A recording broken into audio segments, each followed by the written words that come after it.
So Freunde, endlich geht's weiter. Herzlich willkommen zu The Last of Us auf der PlayStation 4 Pro. Und ja, endlich geht's weiter. Herzlich willkommen, schön, dass ihr alle da seid. Ich bin The Last of Us, Left Behind ist das DLC, machen wir danach. Auf wie geht's, fortfahren, die Jagd. Wir haben ja damit aufgehört im letzten Stream, dass Joel auf dem Metallrohr, war es ja nicht, Metallstange gefallen ist. Und jetzt liegt er leider ein bisschen flach. Und wir müssen ihm helfen und haben Antibiotika besorgt. Von zwei schräge Typen, die uns jetzt angreifen. Also nicht die beiden alleine, sondern die ganze Gruppe. Und wir spielen mit Ellie. Auf wie geht's? Schauen wir mal, wie es weitergeht. So, wen haben wir denn hier überhaupt? Wer ist denn alle da? Alma und Justin waren da. Lädt ja schon lange hier, muss ich ja mal sagen. Wichser. Was? Wie bitte? Ich muss da herum. Ja, zurück zu Joel. Oh je. Hier ist den Abhang runtergefallen, aber ich will es nicht. Quatsch. Da drüben.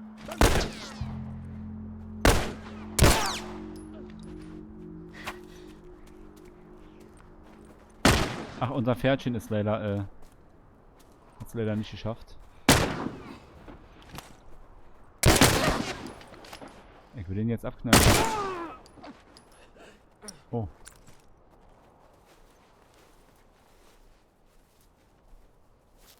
Wie war Nachladen? Dreieck gedrückt halten?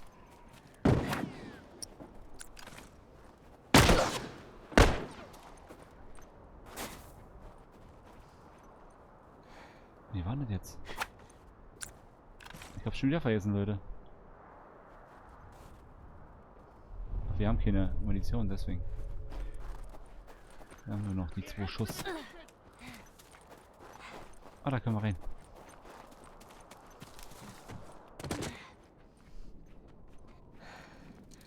Kuckuck. Die Bügel haben wir abgeräumt.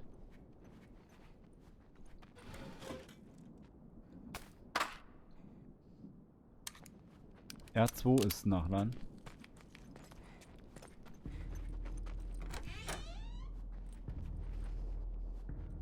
Sie rennt in die Hütte. Eigentlich haben sie es ja gehört. Er hat es ja gesagt. Wir wissen ja, wo wir sind. Eigentlich müssten die wieder auftauchen. Eigentlich.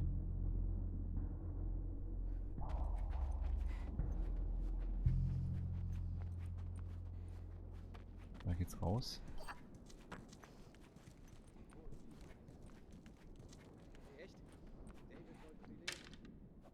Ich kann das nicht bestimmen. James hat gesagt, dass Sie das bei der Uni waren. Wie viele von uns sind dort gestorben? Oh Mist. Das wusste ich nicht. Scheiß auf David. Ich lasse es nicht drauf ankommen. Ich will das erledigen und heimgehen. Ich spiele mir den Arsch ab. Ich suche hier. Jungs, check diese Hütte. Welche Hütte? Unsere Hütte?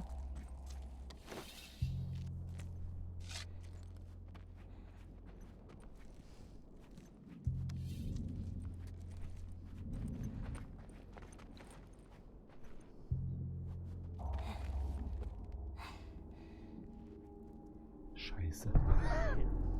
Na, der andere ist weitergegangen. Ist nur er hier drin. Oh.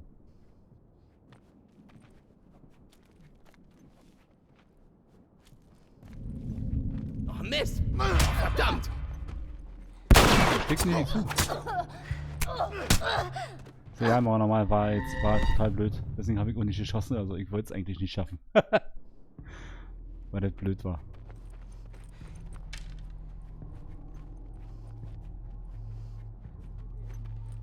Wo ist denn jetzt hier der andere? Wir gehen einfach mal hier raus.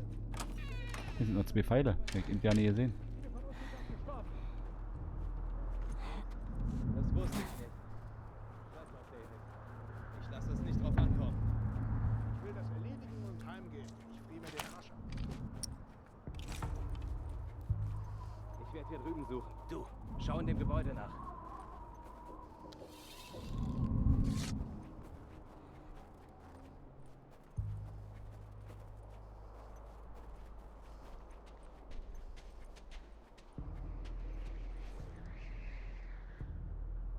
Sind sie wieder darin, wa? Ja.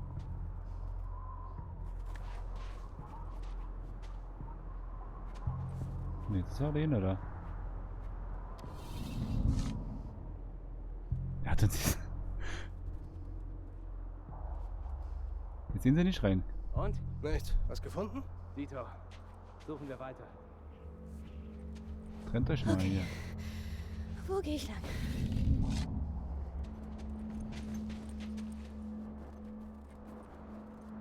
Wo ist denn jetzt der andere?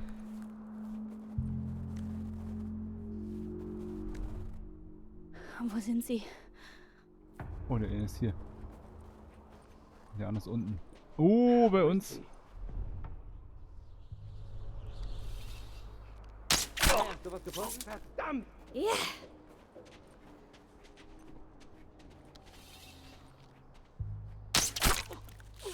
Oh, mieses Arschloch. Uiuiuiui. Hey, Leon. Ah, ich muss morgen auch wieder arbeiten, Leon. Ich habe auch keine Lust. So. Da oben. Man sieht uns. Umdrehen. Zack, war er weg. Sack. Wie vom Hai weggeschnappt. Hey, was gefunden? Wo bist du denn? Oh, Oh. mieses Arschloch. Im Busch. Waren das jetzt alle? Nee, ja. Nee, da unten ist noch einer. Was war das?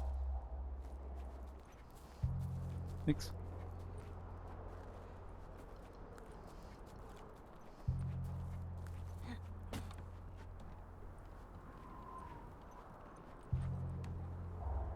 Ach, da ist ja noch einer.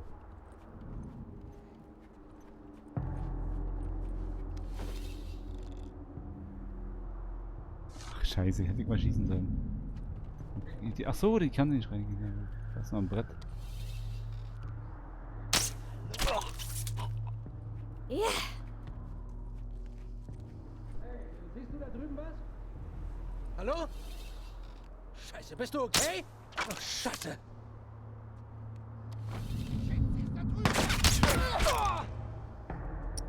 Ach, da hinten.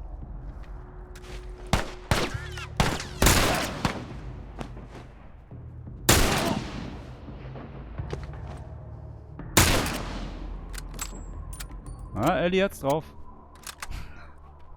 Alle abgeknallt. So.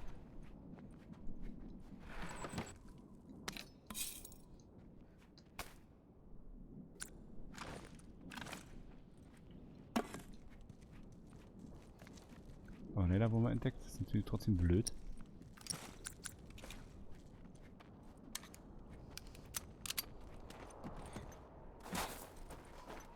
Ich kann mir ja 1, 2 Pfeile aufheben, weil wir haben nämlich 0. Guck mal, ob da hinten irgendwas ist hier in der Hütte. Ach, das war nur eine Flasche. Flasche leer.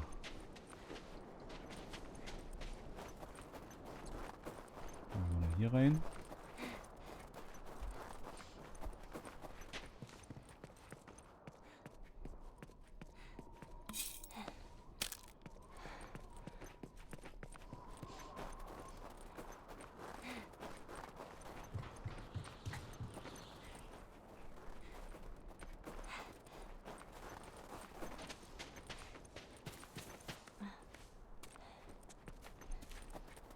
Pfeile. Mensch, warum sind denn die ganzen Pfeile kaputt hier? Da liegt einer. Da ist Munition aus der Tasche gefallen. Ah, der ist kaputt gebrochen. Der auch. Na toll.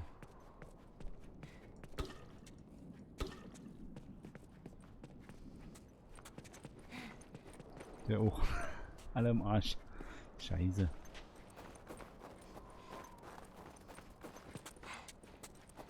Die haben wir ja abgeknallt. Kommen bestimmt gleich neue. Wanderweg. Okay. Der sollte hier ausführen. Da steht Wanderweg? Ja.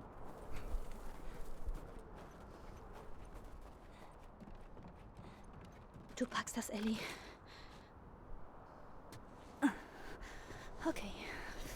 nicht ins Wasser.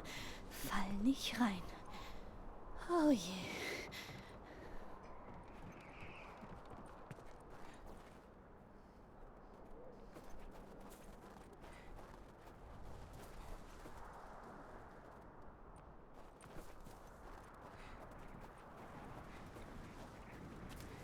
Oder hoch? Nee. No, no, no, no, no. Was ist hier? Fischen dürfen wir hier nicht, Leute.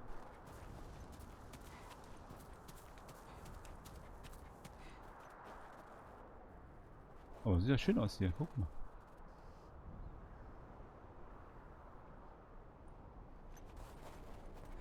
Aber im Grunde hauen wir ja immer mehr ab von Joel. Wir wollten die ja nur ablenken, dass sie nicht reingehen ins Haus. Okay.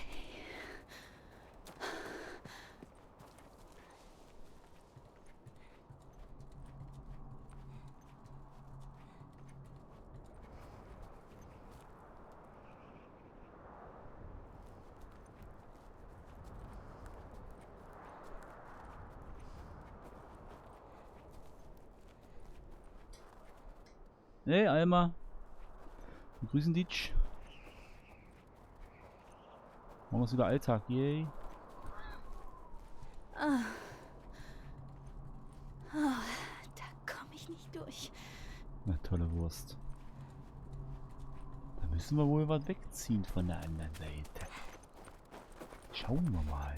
So, das war's.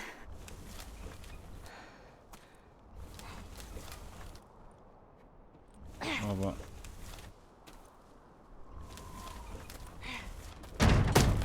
Jetzt, Krass. Krass. Hat das jetzt schon gereicht? Ein bisschen da? Jo. Einwandfrei. Eher weniger, Emma, eher weniger. Bei The Last of Us ist immer weniger los. Oh, guck mal hier. Da muss ich hin. Halte durch, Joel.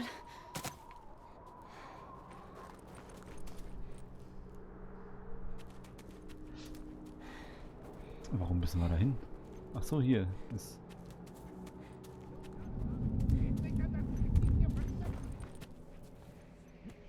Das Blöde ist, wir können ja nicht schießen. Wir haben keine Pfeile. Null.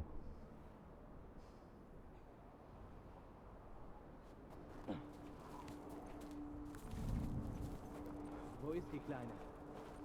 Boah, scheiße. Sind die wieder zu zweit?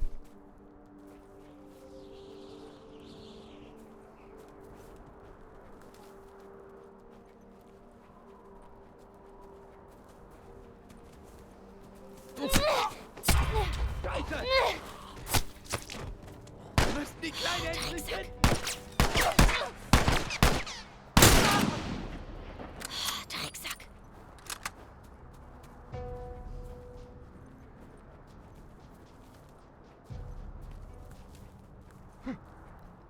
Wo ist der?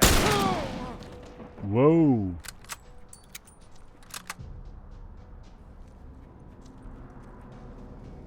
Ja, klar kannst du. Mal klar. Einfach raufklicken, einfach beitreten. Musst du dich aber noch vorstellen. Oh! Hier drüben! Blockiert! Nagelt sie fest! Hier drüben! In die Fresse. Einfach ins Gesicht.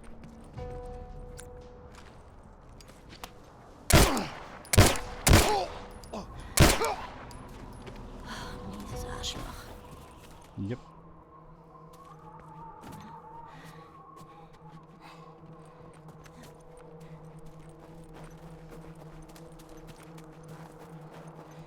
Können wir irgendwie rein in die Hütte? Sieht so aus.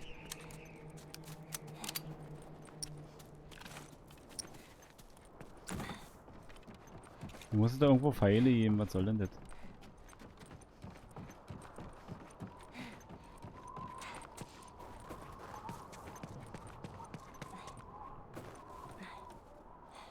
Hier können wir rein. Ich will hier nicht festsitzen.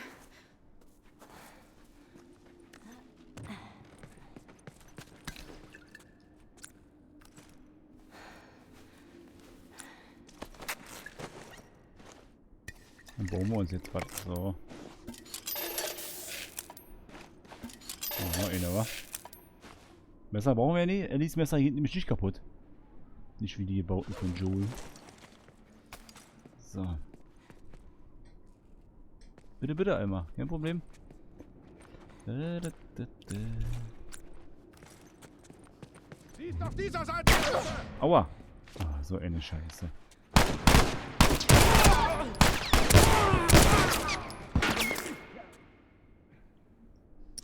Alle. Nee.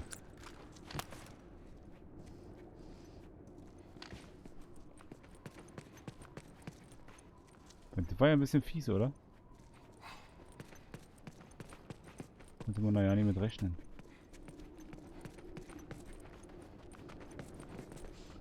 Hoch kommen wir nicht.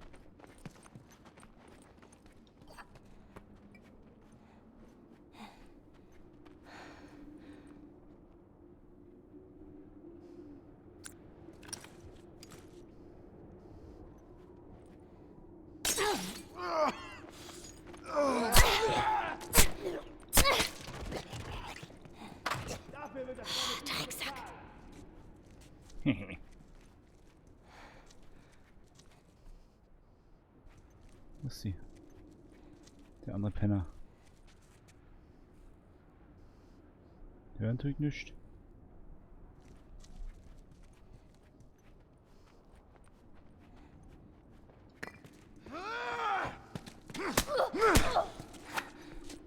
Ich werde dich erledigen, du Dreckstück! Aua! Ja, ein Penner hier, ey.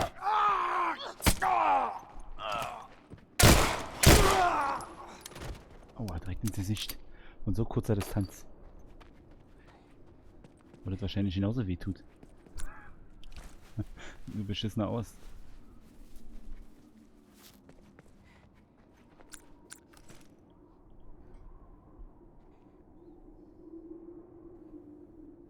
Ja, Ellie ist gut drauf. Mal hier durch, ja. Da unten ging es auch noch weiter. Ach man, es gibt so viele Wege. Ach, hier sind wir hergekommen. Ist hier oben noch irgendwas? Nee.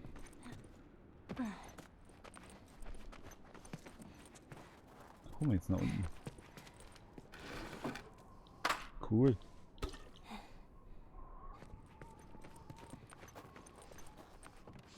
Ja, da lang.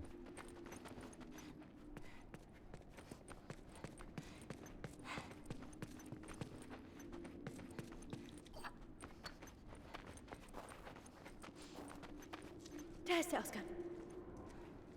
Kommt da denn noch welche hier, oder? Können jetzt hier nicht so einfach raus. Ist noch ein bisschen Health.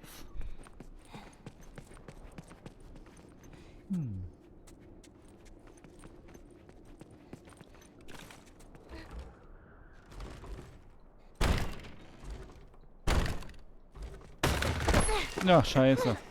Da ist ja der Penner. Halt still! Ich rette dir das Leben! So ist gut. So ist gut. Nicht schlimm, Eimer. Nicht schlimm.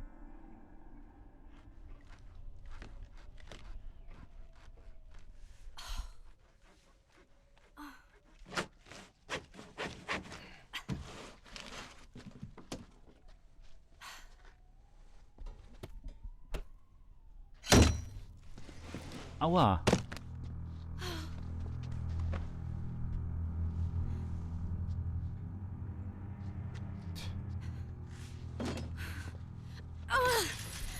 Eingeschnappt ist er. Psst, hat er immer.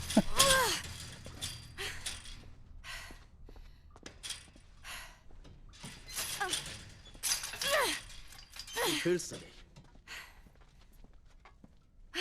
Super. Hier.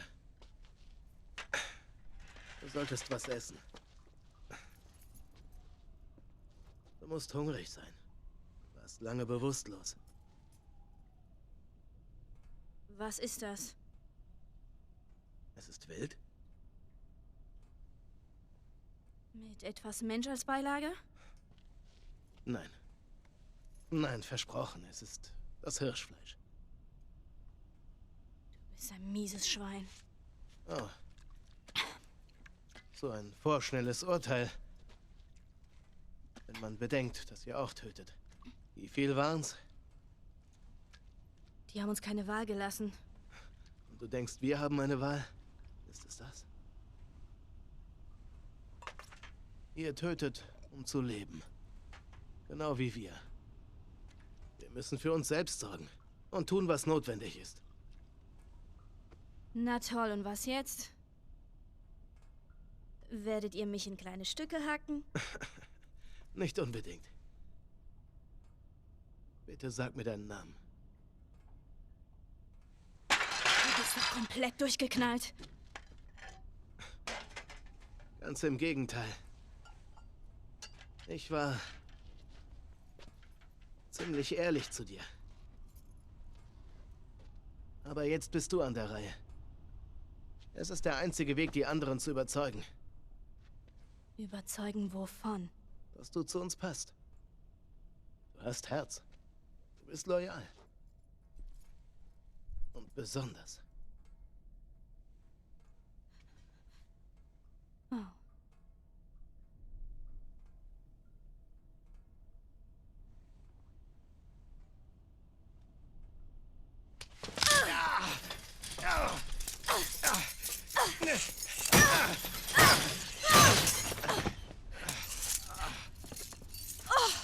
Penner.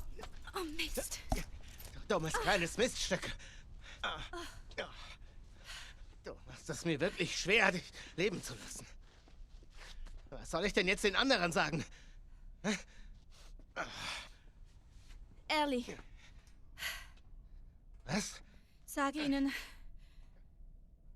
Ellie war es, die dir den scheiß Finger gebrochen hat. Wie sagtest du noch? Hm? Kleine Stücke. Wir sehen uns morgen,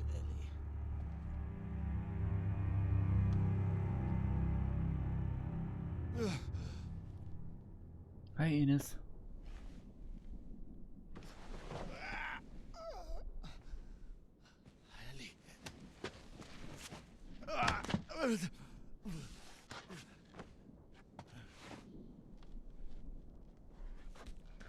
Ellie!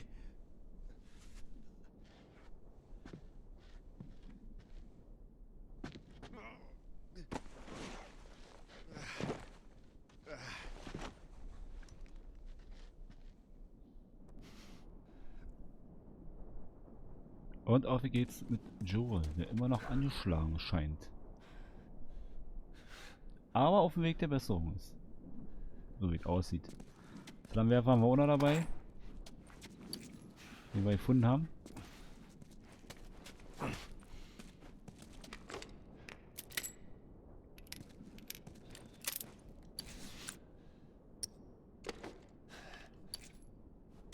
So.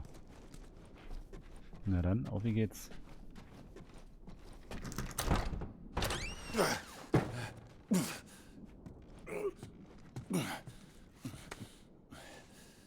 Verdammt, wo bist du?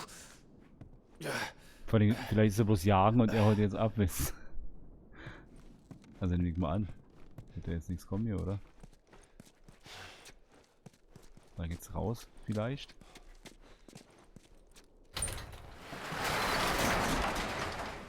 Ja. Aber wir schauen uns mal nach um hier.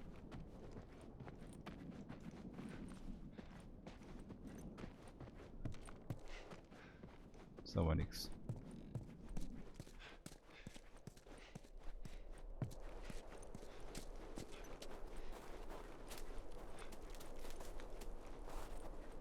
Oh, hier ist ja keiner.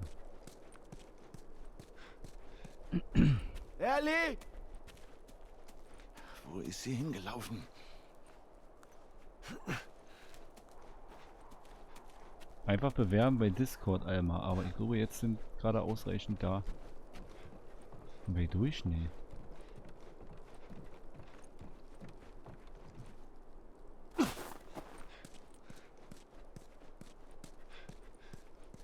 uns hier keiner ärgern?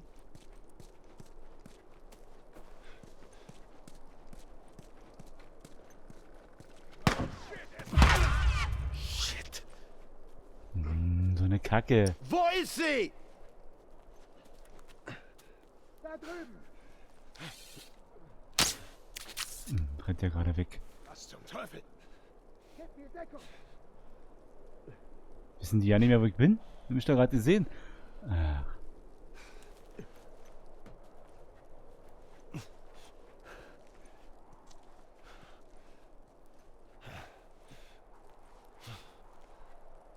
Wow.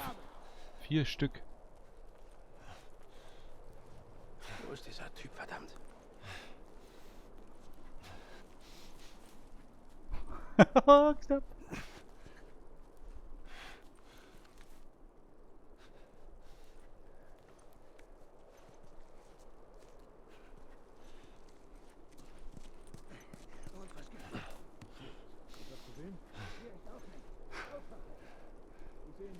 Boah, das viele. Die kannst du ja fast bloß einfach abknallen. Ist da so viele? Hier Sneaky Mast dauert da ewig. Und hier kommt doch gar keiner rein.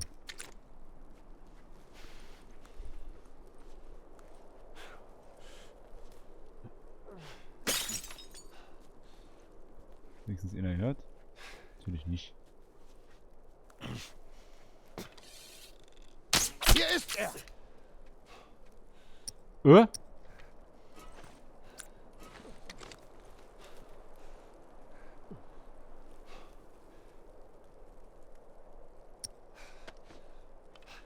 ist er hin?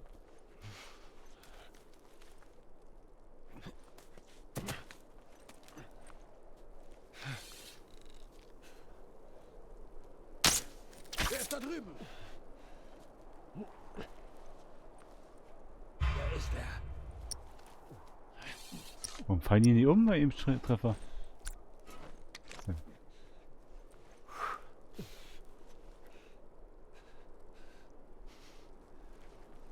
Gib mir Deckung! Ich geh rein! Jetzt ist er ja, jetzt können wir ja schießen. Endlich ist das Eis gebrochen.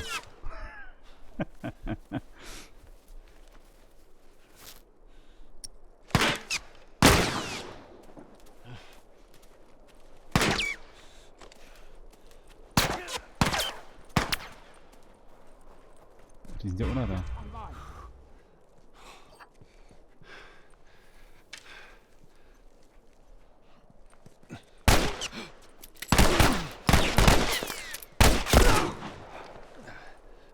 Dafür wirst du bezahlen! Mann, ich hab gerade. Bewegung! Krieg hier voll auf den Sack.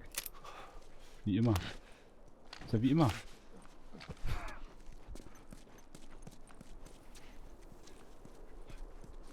Wo ist denn hin?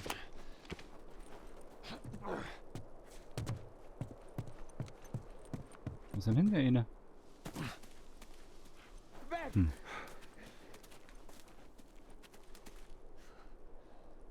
Hm. Keine Ahnung. Hat er was fallen lassen? Nee. Sind die doof oder was? Naja. Soll gut für uns. Aber ich frage mich immer noch, warum die tot sind. Bei einem Treffer. Bei Eddie war es so. Und sonst ja auch.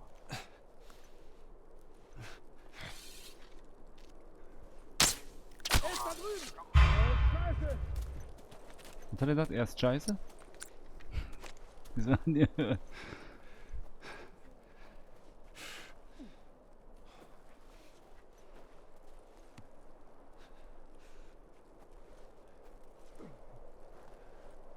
Was stöhnt denn der da so rum?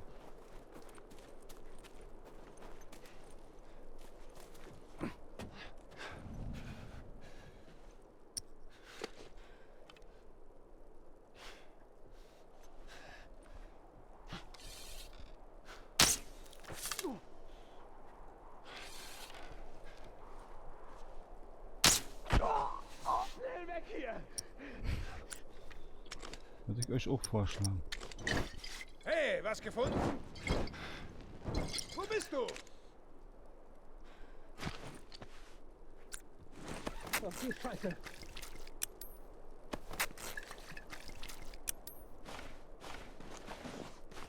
Auswärmen.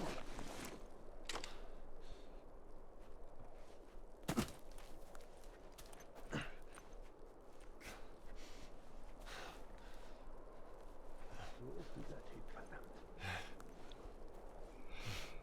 Ist der jetzt alleine hier? Nee. Ist natürlich ein bisschen blöd, dass die jetzt nicht zu zweit sind. Ah, ich könnte ja auch außen rumlaufen. Ich muss ja hier nicht.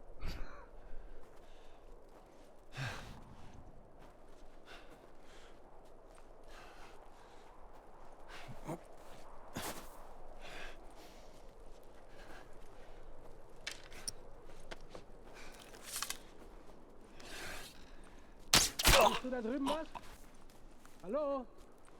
Hey, alles okay? Yep. Hier ist alles super. Verdammt. Dann musst du den Link benutzen einmal, der in der Videobeschreibung ist. Für den Server. Komm schon raus, du feige Sau.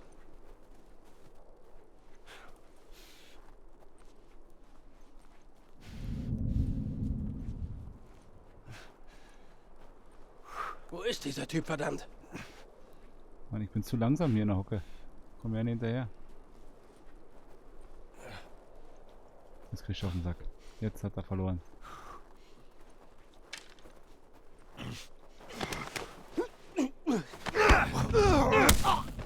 Aua. Dachte, der nimmt die Axt.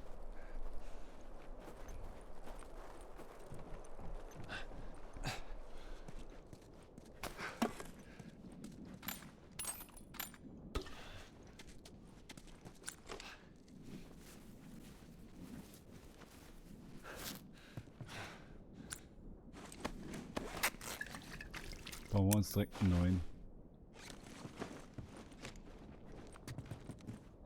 Aber schon ein bisschen seltsam jetzt, dass sie uns da nicht weiter...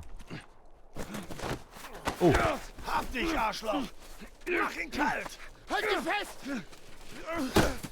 Scheiße! Aua!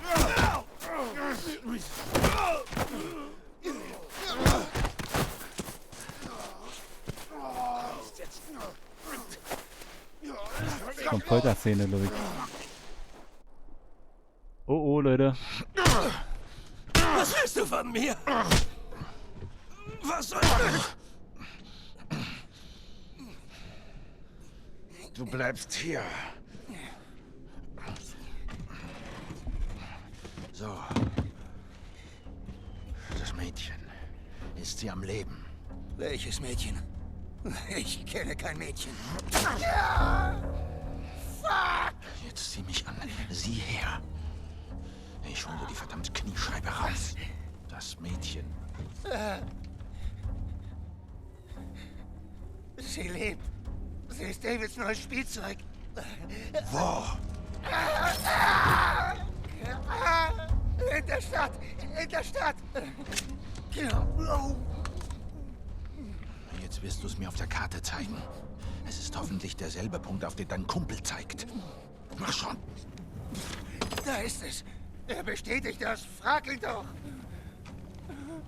Na los. Ich leg nicht.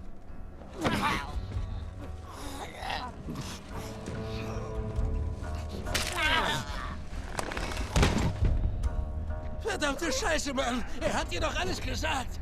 Von mir erfährst du einen Scheißdreck! Ist schon okay. Ich glaube ihm. Nein! Schon auf! Na los, komm! Hör auf damit!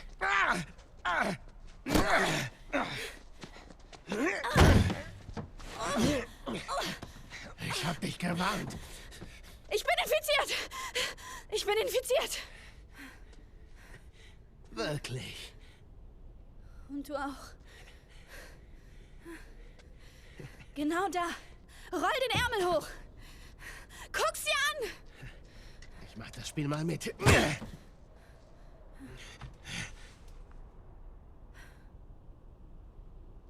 Was hast du nochmal gesagt? Nichts passiert ohne Grund, ja? Was zur Hölle ist das? Sie wäre längst verwandelt. Die will uns Für nur mich sieht's verarschen. verdammt echt aus.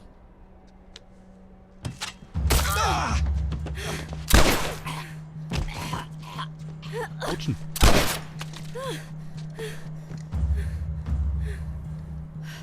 Zum Glück hängt ja nur ein Schwein oder ein Reh oder sowas.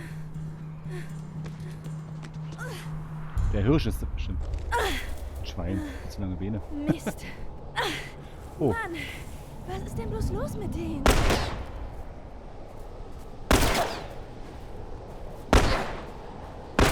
Willst du hin, Ellie? ab, weg von dir. Mist, verschlossen. Ich brauche eine Waffe.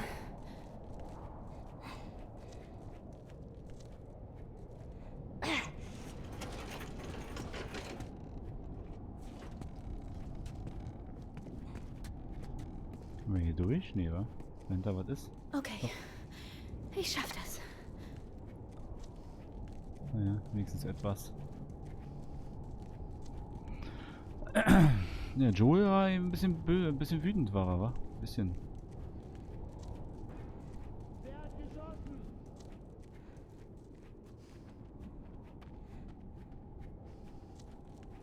Infiziert. Was? Das Mädchen. Sie ist infiziert und geflohen. Das ist schlecht, David. Okay. Versammelt alle, die nicht bewaffnet sind und bringt sie weg von hier. Oh mein Gott. Wir finden das Bring die Mädchen Kinder hier weg. und töten Oh, verdammt. sie. Du wirst hier nicht rauskommen. Ist auch scheiße. War es auch so eine Gruppe, die überleben will eigentlich?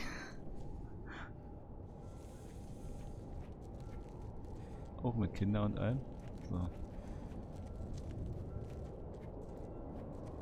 Tür können wir nicht aufmachen. Ah, da können wir raus.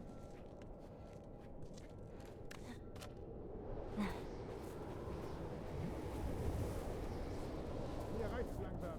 Er ist diesmal zu weit gegangen. Ich sag das schon seit Monaten. Genug ist jetzt. Die Kleine hat unsere Männer getötet. Was zum Teufel? Der war ja da direkt vor der Nase. Wieder mal gucken da. Er geht nicht weiter rein. Wo ist die Kleine? Oh, sieht er ja, Alter, nicht.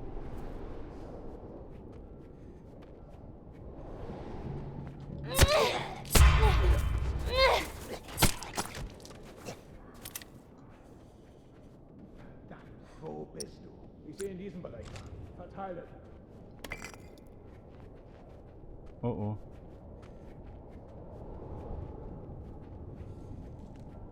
Wo ist die Kleine, verdammt? Schneller, schneller. Bitte. Gib mir Deckung! Ich gehe ran! Ach du Kacke, ach du Kacke.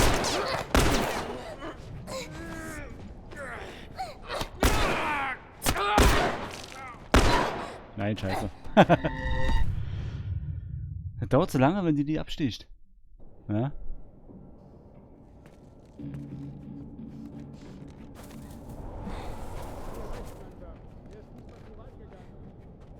Ich sag das schon seit Monaten. Ich ja auch nicht, ob man komplett. Machen wir klar Schiff. Dann gibt's eine Stadtversammlung. Wir stimmen über die Herrschaft ab.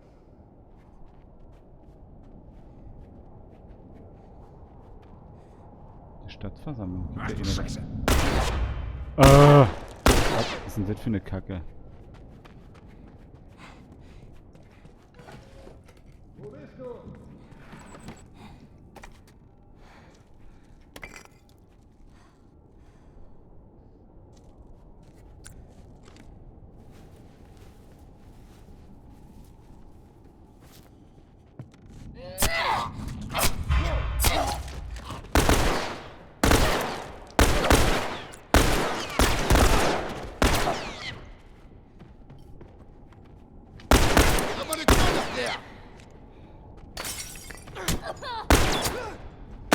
Mach da weiter. Scheiße, scheiße, scheiße. Du bist scheiße. Nein, im Hals. Man könnte ja, glaube ich, auch einfach abhauen. Aber ich will die kaputt machen.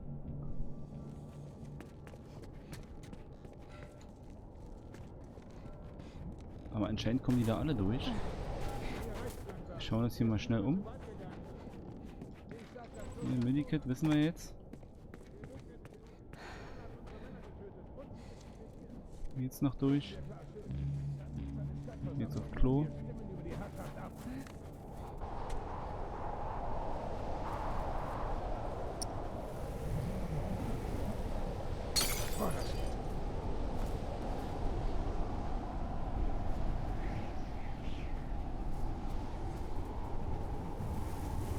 Wir versuchen uns jetzt mal einfach rumzuschleichen.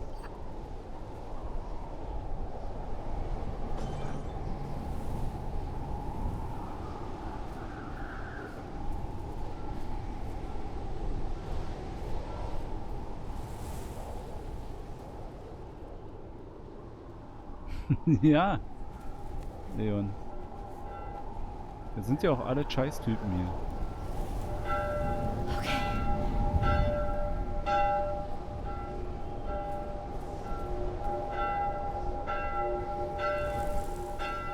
Oh, sie sind überall. Wo denn? Ich sehe keinen. Jetzt hoch.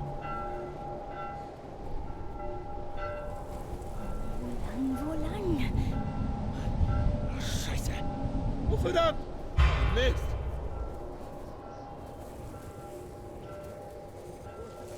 Wow!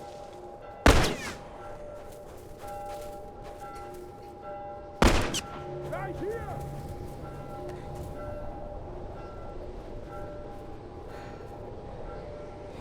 Such die Gegend. Muss hier irgendwo sein.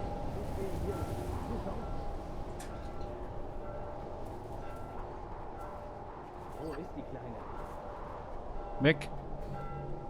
Wo bist du denn? Ach Mann, ich weiß immer, dass wir hier gucken können. Aber ist keiner in der Nähe. Wie viel von diesen Pillen haben wir eigentlich? Wo waren das? Ach hier.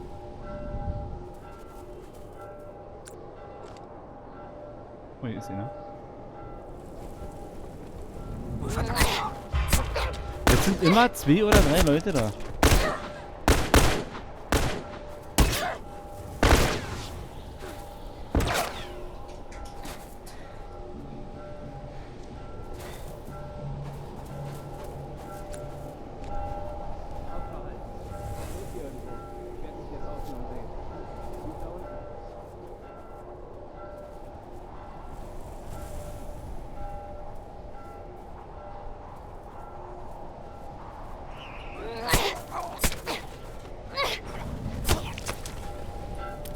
Jetzt nicht, jetzt haben wir mal.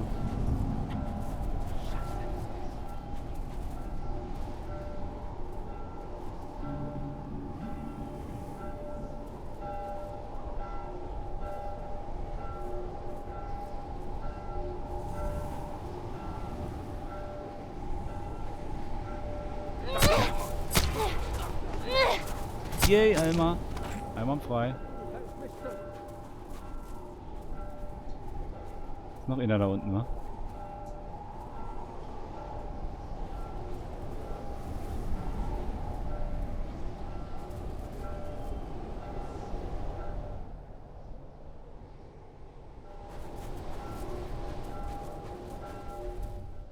Wo ist denn der? Hat sich da so dicht angehört.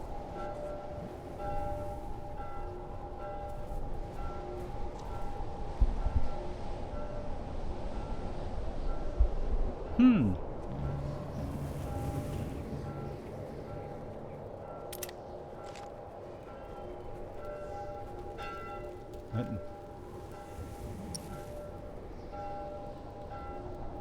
Steht da und kickt. Wo ist denn die?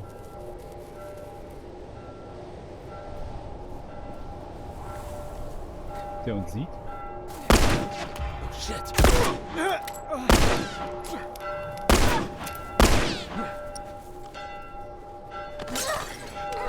Ich wollte den eigentlich abwerfen, aber dann darfst du nicht zielen, dann macht es automatisch.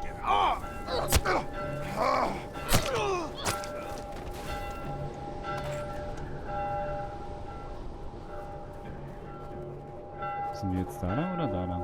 Wir müssen zur Kirche. Reinste Irrgarten. Ach du Scheiße.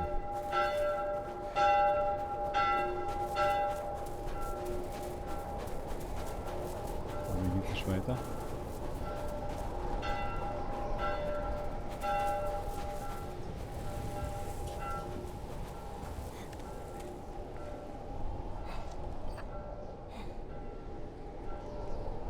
Das weiß ich jetzt auch nicht einmal. Keine Ahnung. Wahrscheinlich auf Profil.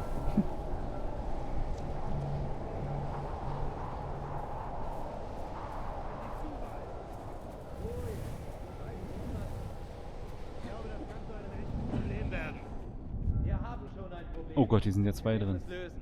Bleibt wachsam. Findet sie.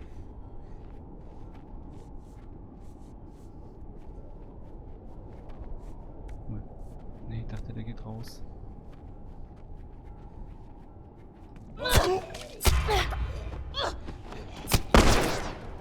Dafür wirst du bezahlen!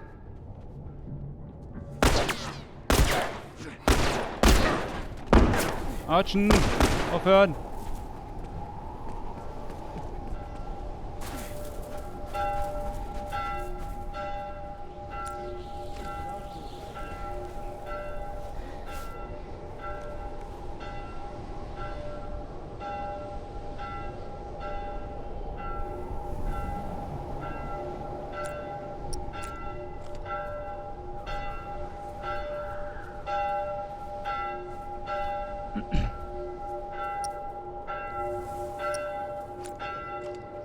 Wie geht da rüber?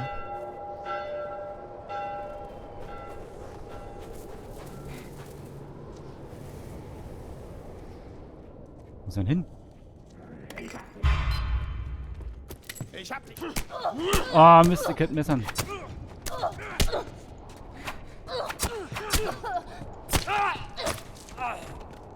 Oh oh.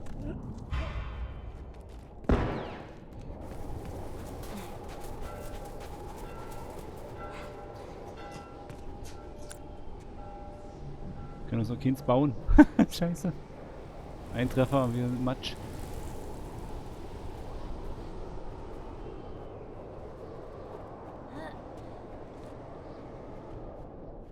Spürt sie auf.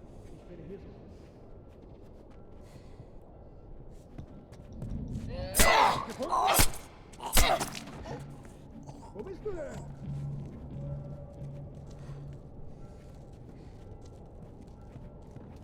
Oh, Scheiße! Nein! Scheiße. Ganz kurz stand ein Messer da, aber ich war zu langsam.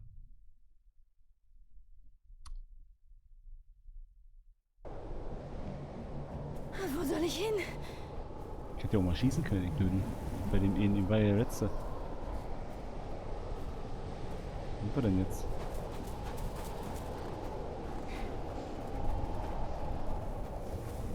Ich weiß jetzt nicht ganz genau, in welche Richtung. Hier lang, wa?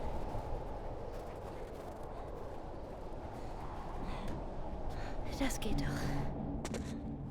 Hier waren wir eben aber nie.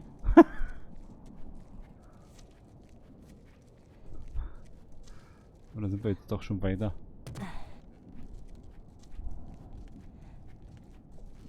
Hey, Biest!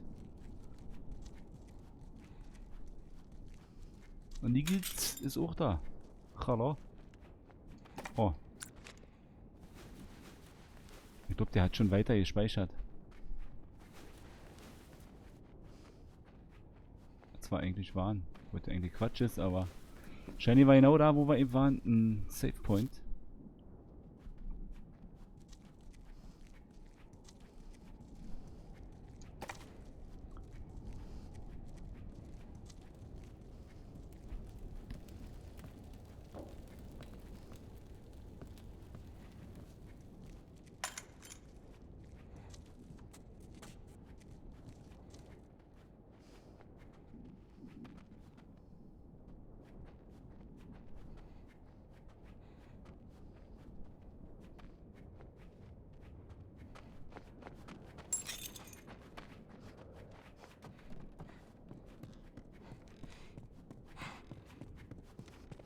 Wo ist denn jetzt hier raus? Hier oben. Ach du Kacke. Der Penner. Wie hast du es geschafft? Schon okay. Du kannst nirgends hin. Willst du raus? Dann hol dir doch den Schlüssel. Wo liegt mir irgendwo? Du bist nicht infiziert. Kein Infizierter kämpft so hart um sein Leben.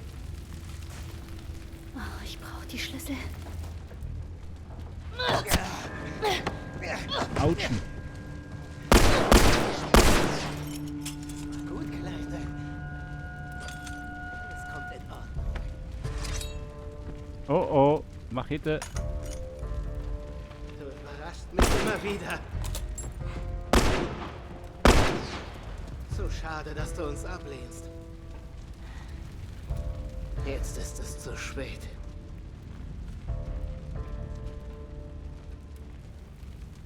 Wenn du aufgibst, wird es kurz und schmerzlos. Ehrlich. Ja, du kannst mich mal. Hallo. Lauf, kleines Häschen, lauf. Ha. Was dann?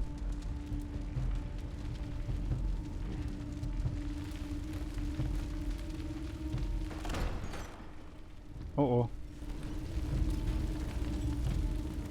Wir haben nicht so viel Zeit, Leute. Es brennt. Und jetzt stürzt der Erd ein. Was ist denn der?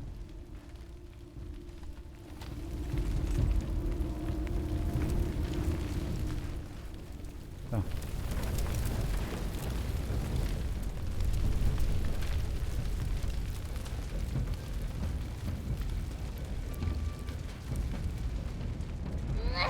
Hallo, Arschloch.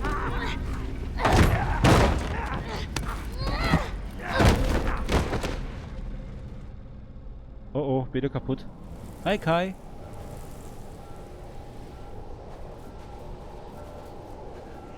Ja, ja, genau. Der Penner ist es. Also so genau hat es man ja nicht gesehen, aber er war, ich glaube, er hätte es gemacht. Der Idiot.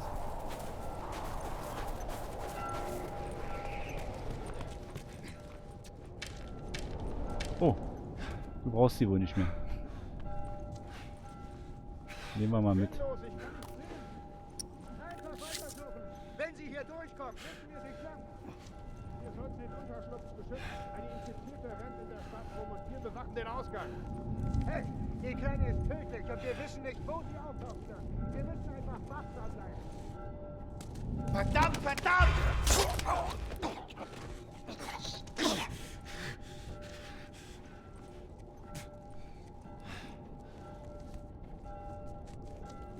Ich werde dich finden. Vielleicht. Oh, Mist!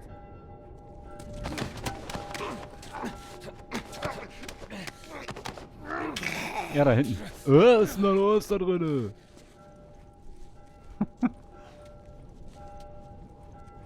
Alles in Ordnung. Ich kann weitersuchen.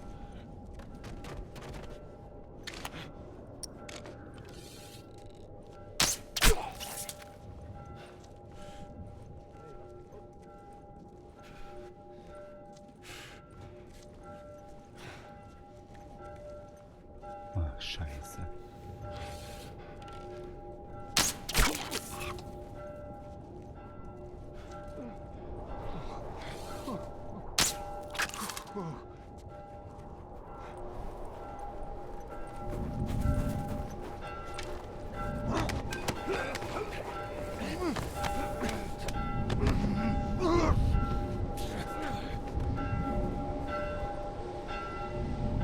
Nee, der Rohr hat zwar mehr Energie, sag ich mal, in Anführungsstrichen.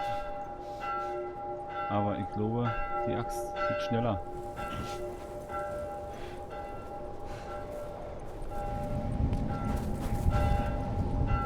Oh, Scheiße! Hey, wer ist das?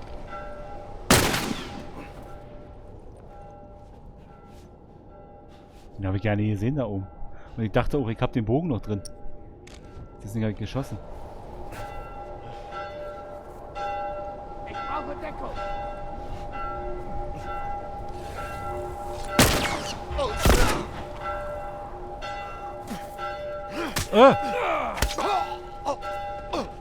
Aua.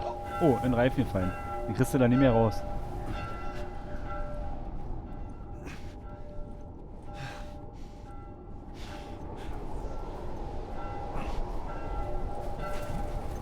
Da können wir rein.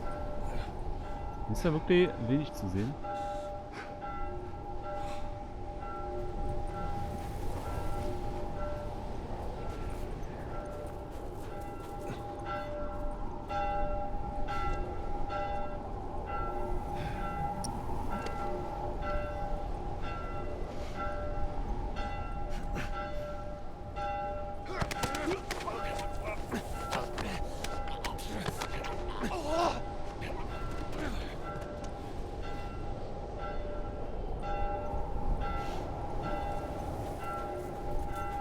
Zeig dich, Schluss mit dem Versteckspiel.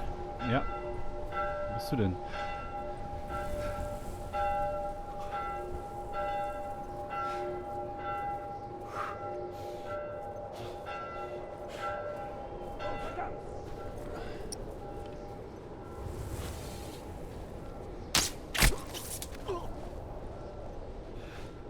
Komm raus, du Feigling.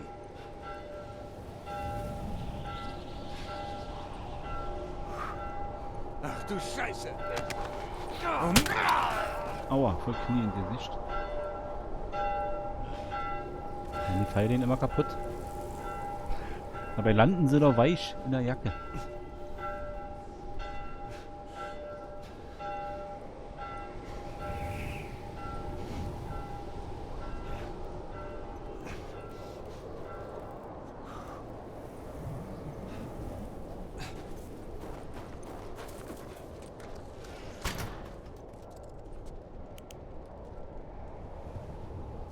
Oh, Ellis Rucksack.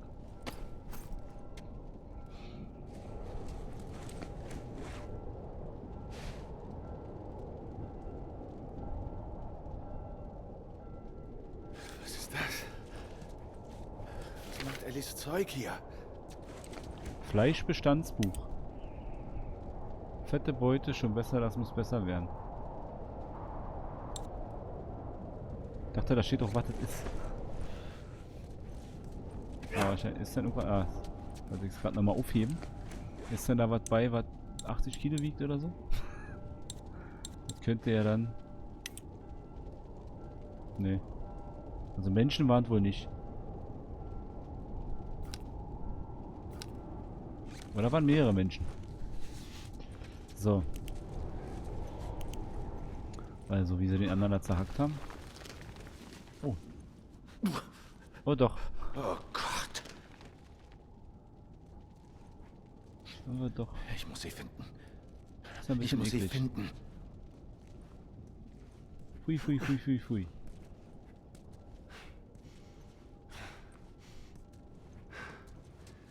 Boah, da schön die Kehle.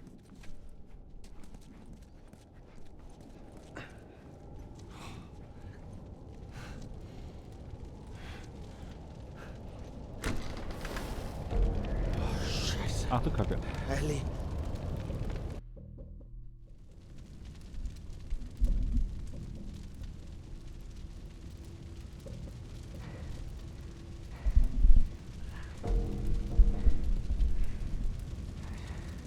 Nein, der ist ja ohne da. Der muss doch schon verblutet sein, oder?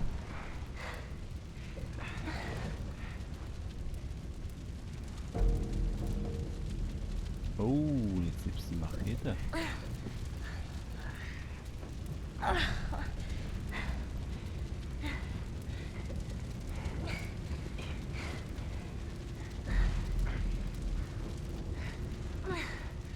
Schneller, Ellie! Ach du Scheiße, der Penner. Ich wusste, du hast Herz. Es ist okay aufzugeben. Ist keine Schande.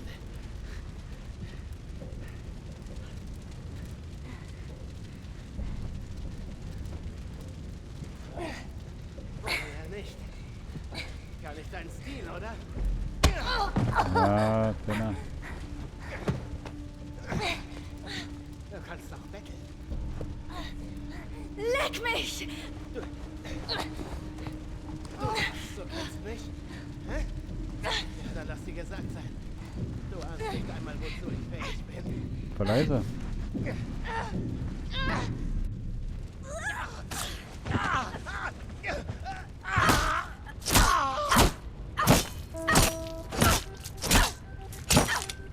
Ellie! Hör auf! Hör auf! Fass mich nicht an! Ist okay, ich bin's! Ich bin's! Ich bin's! Hier! Ich bin's! Er wollte mich. Ich weiß. Okay, Kleines. Es ist okay. Es ist okay. Es ist okay.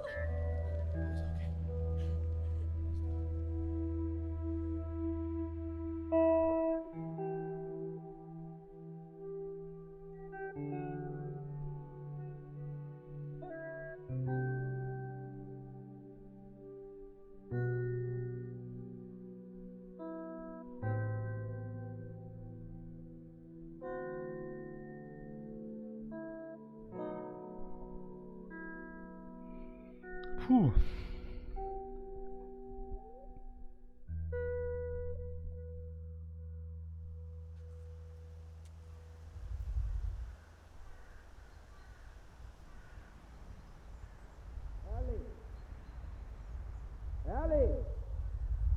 Ellie! Hast du mich gehört? Nein! Was? Da. Krankenhaus. Das ist unsere Ausfahrt. Na los, Kleine.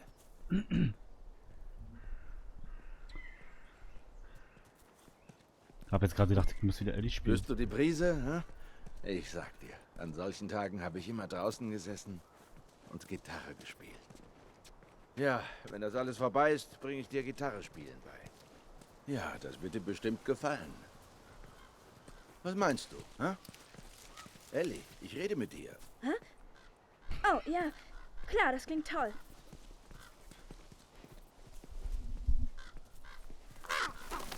Upp. Hand. Jetzt wissen sie, wo wir sind. Oh oh.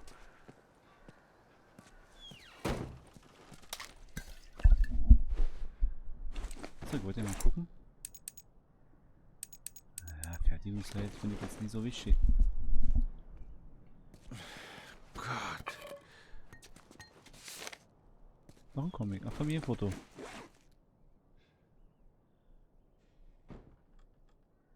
Nett. Könnten auch 3 Töchter sein, wa? So von der Größe. Also, 3 Kinder, meine ich. Einer war ein Junge, oder? Der Kleine. Ach, wir haben ja noch die Axt gehabt. Dann nehme ich die doch wieder mit. Ich habe gestern vom Fliegen geträumt. Ach ja? Ja.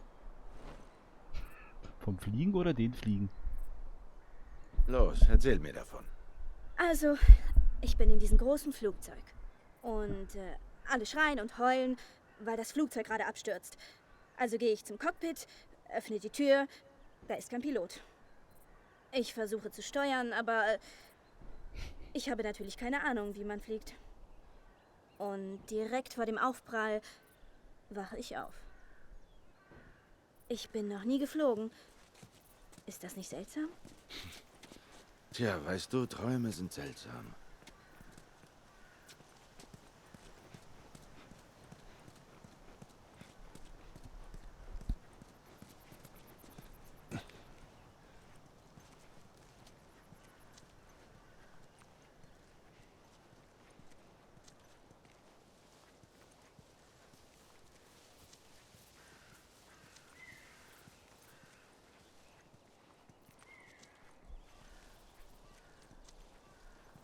Warum krauche ich eigentlich? Ist ja Ketter. Sieh dir das an. Wie überall. Eine verwaiste Quarantänezone.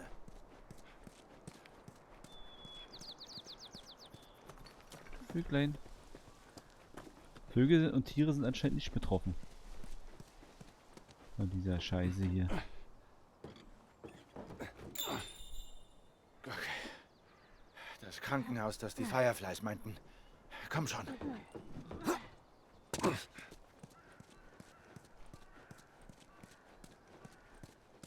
Komm, Ellie. Wir sind fast da. Ist hier hinten noch irgendwas? Wahrscheinlich nicht. Wieso überall nur Müll. Vielleicht geht es hier durch, ha?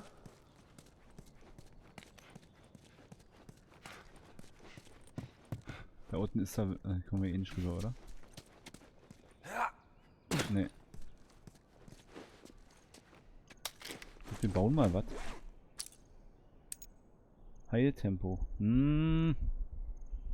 Ist ja nur das. Achso, wir können ja eh nichts mehr machen. Außer hier Messermeister.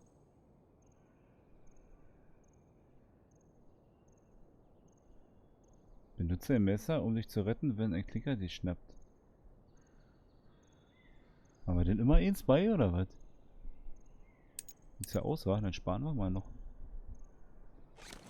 Achso, ich wollte aber bauen. Ich kann nichts bauen.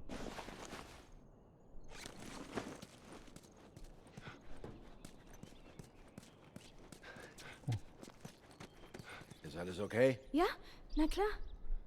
Du bist nur irgendwie so still heute. Oh, tut mir leid. Nein, es ist nicht... Schon gut.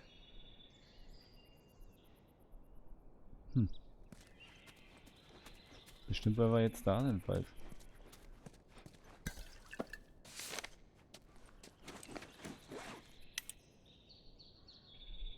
Lucia.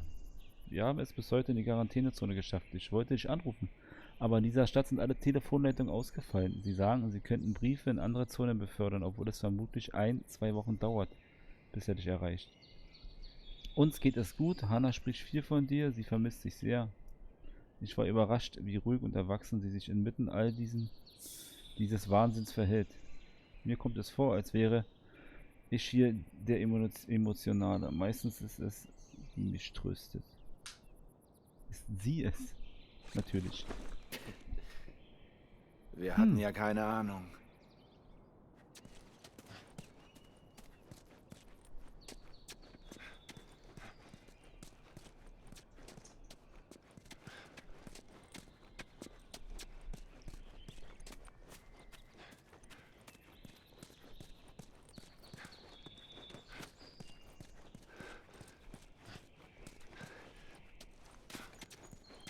Warte im Arsch. Wo willst du denn jetzt hier hoch? Da ist eine Leiter. Ja, nehmen wir doch die Leiter. Eddie. Und auf geht's.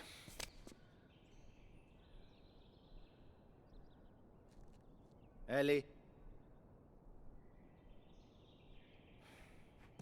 Ellie. Was? Die Leiter. Komm schon. Gut.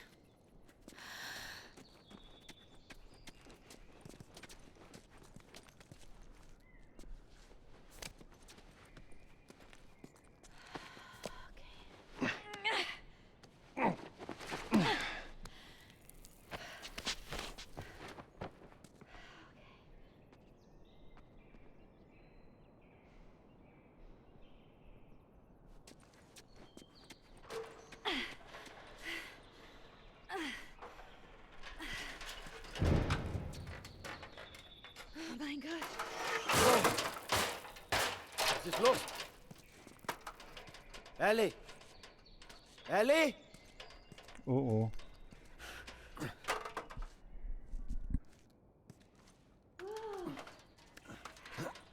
Das musst du dir ansehen. Was ist denn?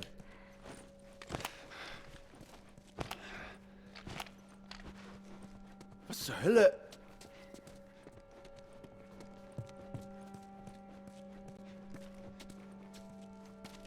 Was ist denn da, Eddie? Soll das ein Halt, stopp. Scherz sein?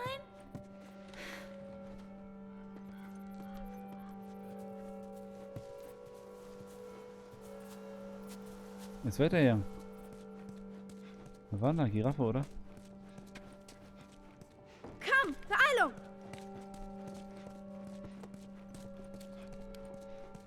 So, da war eine Giraffe. Oh ja. Siehst du das?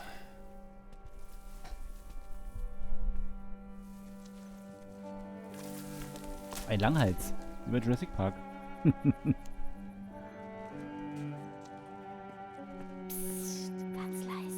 Schon gut, schon gut.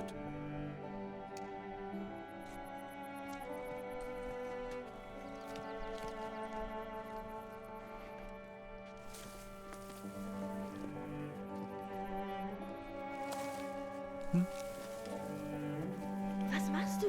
Ist okay. Komm her, komm her. Hey, du. Na los, komm her. Na schon. Hallo. Das ist echt cool. Oh, wo ist die hin? Hier, komm. Hinterher. Langsam, Kleine. Komm schon. Na los, na los, na los. So viel riecht.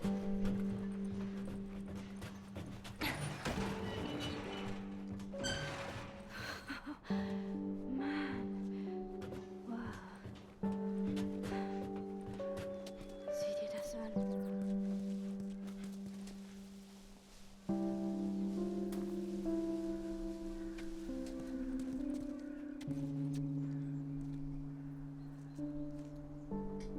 Und? Ist es so, wie du es erhofft hast?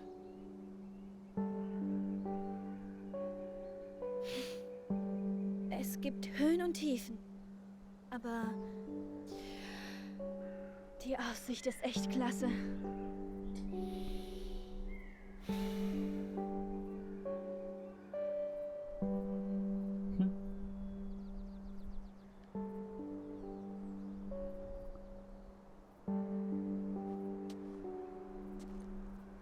Na nee, da müssen wir weiter.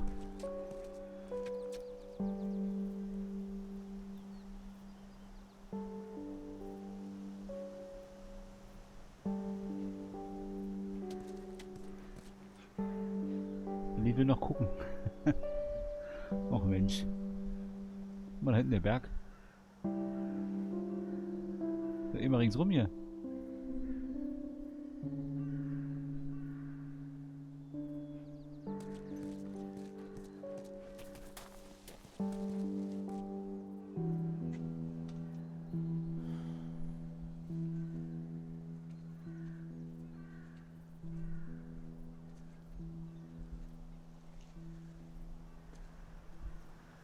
Wir müssen das nicht tun. Das weißt du, ja? Was bleibt uns sonst übrig? Zurückgehen zu Tommy und die ganze Sache einfach vergessen. Nach allem, was wir durchgemacht haben? Alles, was ich getan habe. Das kann nicht umsonst gewesen sein.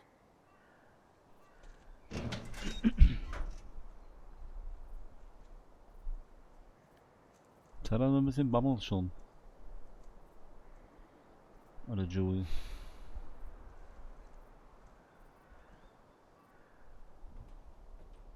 Hör zu. Du meinst es nur gut. Aber hier gibt es keine halben Sachen. Wenn wir fertig sind, kannst du das Ziel bestimmen. Okay?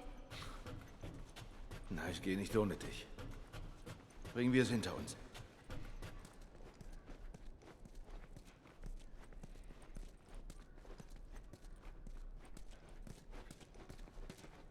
Ja, wo sind die denn? Die müssen da einander mal auftauchen. Ist da bloß noch 3 Leute oder was?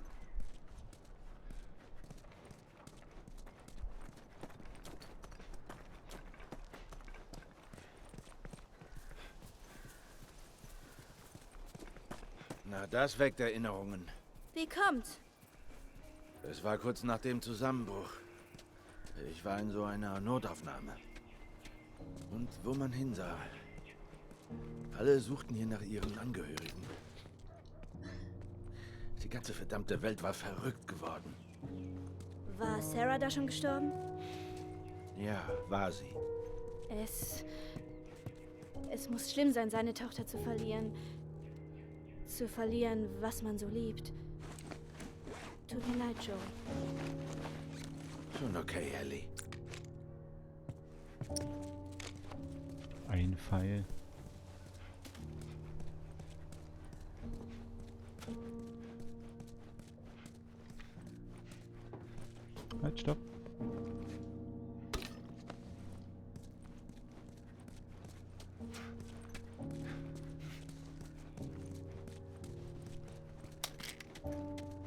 Haben wir Rubrik 45, wa? Dr. Mario Pillen. Oh. Werkzeugstufe 5. Das ist gut. Aber wo ist eine Werkbank? Ist denn hier wahrscheinlich auch irgendwo.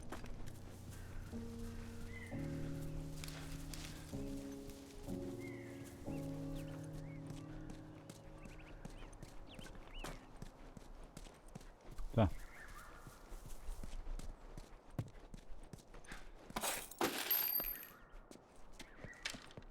Eine Karre.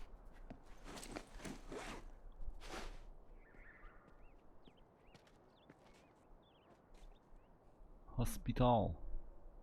Weit ist es nicht mehr. Aber das wissen wir ja auch so. So. Okay.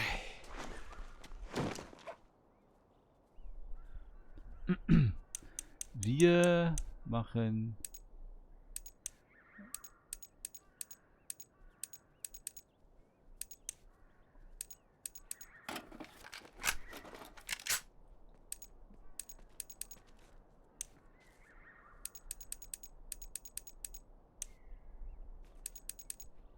Oh, 75.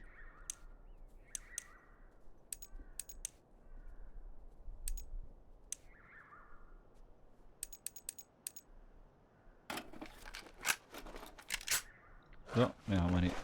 So geht es doch. Ja, hoffentlich. So, wo ist denn jetzt weiter hier?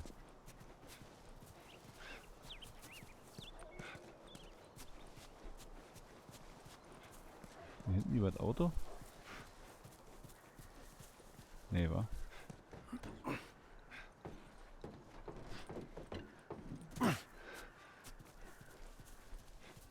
So viel Fahren verloren. Hier durch.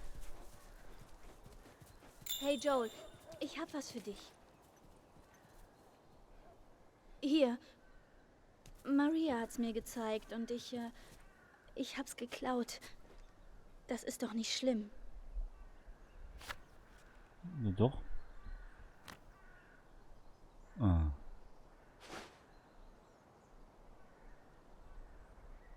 Fußball. Einwandfrei.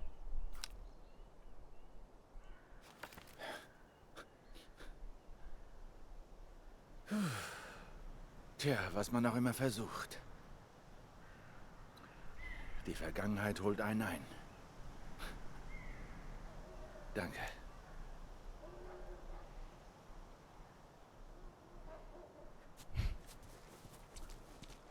Unsere Kleine.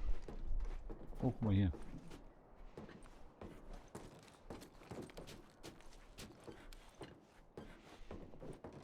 Ist hier noch irgendwas? Nö.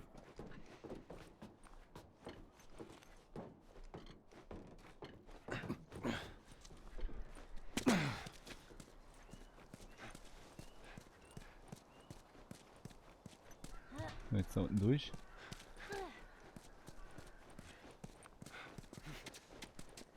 Ach, falsch. Hier lang.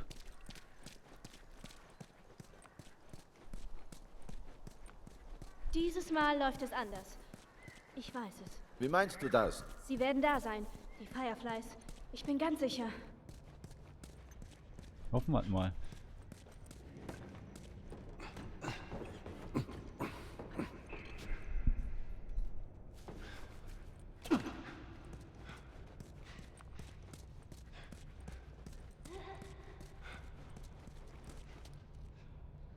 Komm, Ellie. Ellie ist so weit weg noch. Jetzt nicht weiter. Oh oh. Oh oh. Leute. Ein Dicker.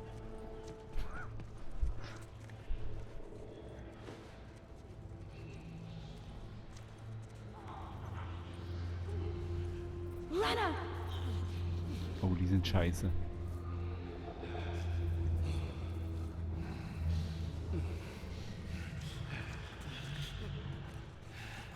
Sieht ihr uns von hier? Wir probieren es einfach immer aus.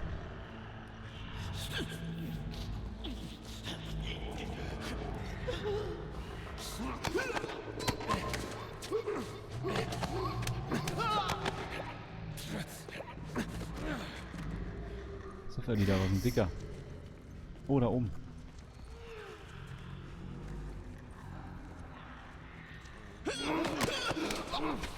Knapp, glaube ich, war das.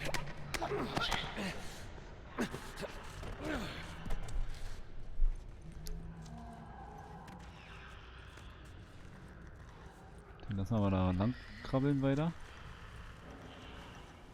Wir haben ja noch die Axt. Wir können ja eigentlich auch mit der Axt zuschlagen. Flammenwerfer-Muni.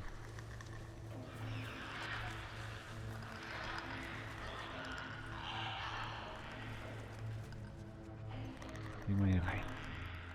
Wir müssen leise sein. Oh mein Gott, Oh ja. das sind so viele. Hey, warte. Einfach weitermachen. Hier ist einer, oder? 3 Stück. Macke oder was?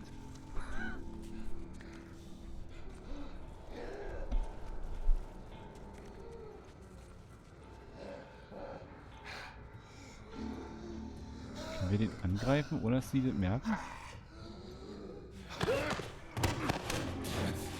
Ja.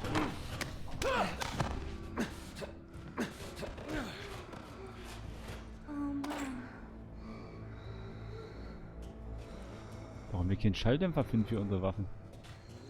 Das wäre mal praktisch.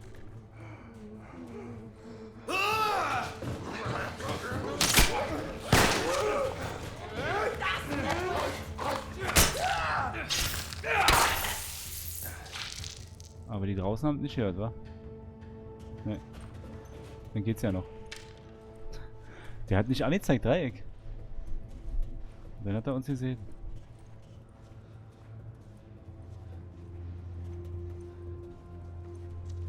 Damit wir nach außen rumgehen können.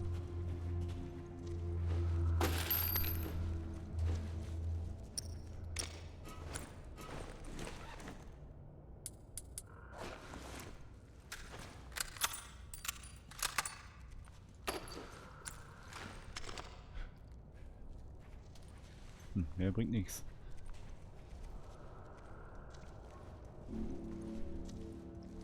Da geht's nicht weiter. Vielleicht machen wir den Bogen wieder rein. Ja, Flammenwerfer ist auch gut. Und dann brennen die ja schön. Schön.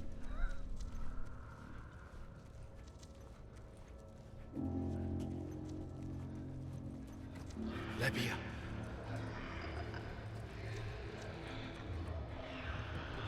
Ach du Kacke, 2 dicke.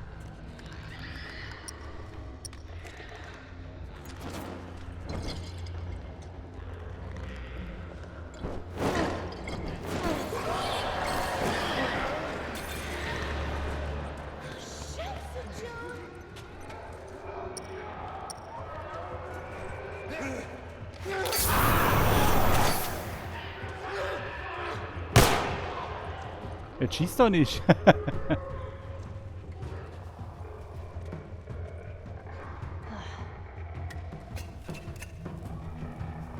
Gute Nacht, Alma. Schlaf schön. Oh, guck mal hier. Oh, so ein Dicker.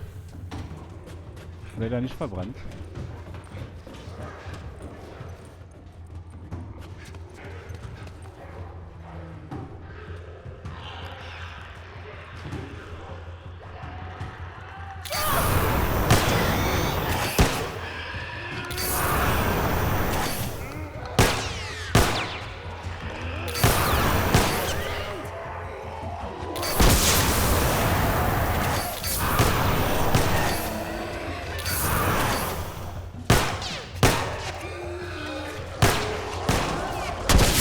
Oh, das ist noch einer.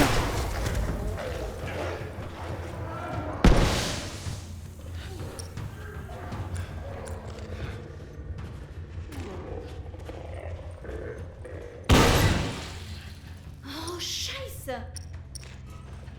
Ist der andere jetzt tot? Ja. Einwandfrei, Leute. Richtig, richtig.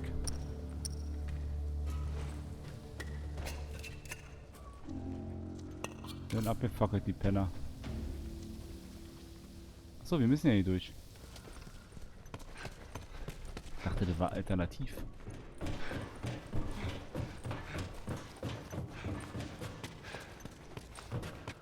Frage, glaube ich, wo hätten wir auch da lang gehen können. Also ja, alle weg. Hoffe ich.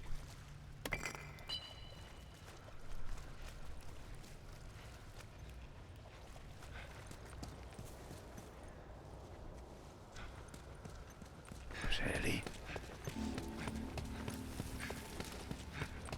Okay, kriegst du die Kiste darunter? Kein Ding.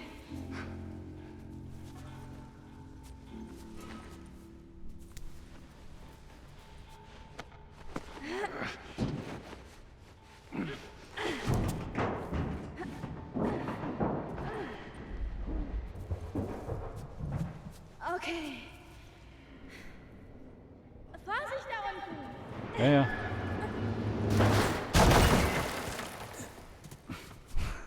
Nicht darüber springen, hoch. So rutschig hier, wir sind in der Folie. Ja. Ist hier noch mehr oder was?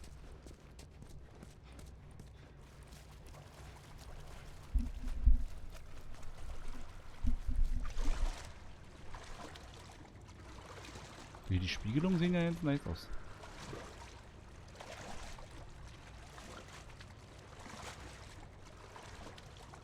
Oh, da wieder ein Brett hier. Ja, die kommt da ja nicht ran. Was ist er denn überhaupt da hinten?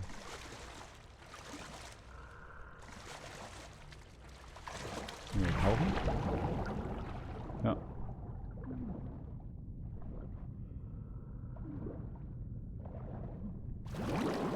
Ich bin jetzt drüben.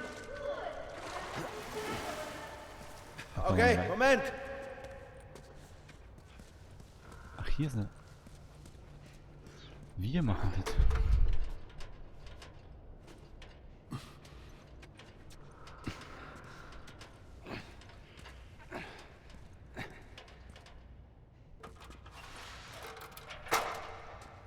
Stehst du denn so weit weg? Im Schatten so. Okay, bleib einfach am Rand. Da ist es flacher. Bisschen gerade, wa? Fällt doch schnell um. Traut uns nicht. Klettert noch nicht hoch. Da ist er. Hier brauchen wir jetzt aber was. Oder? Nee. Eisig. Ich bin gerade erschrocken.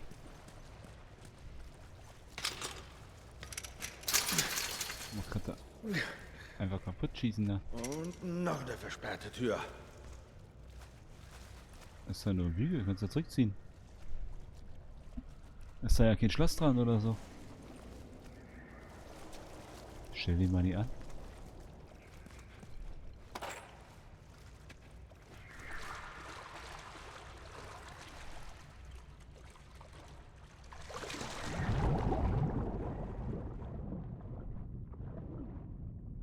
War hier nicht was?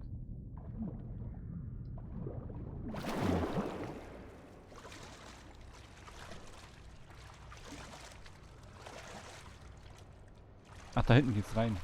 Hier geht's da. Hier oben. Okay, hier mit dem Fuß.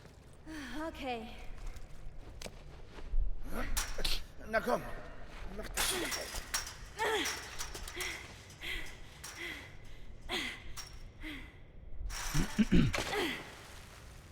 Los mal auf hier. Ach du Scheiße. Pass auf!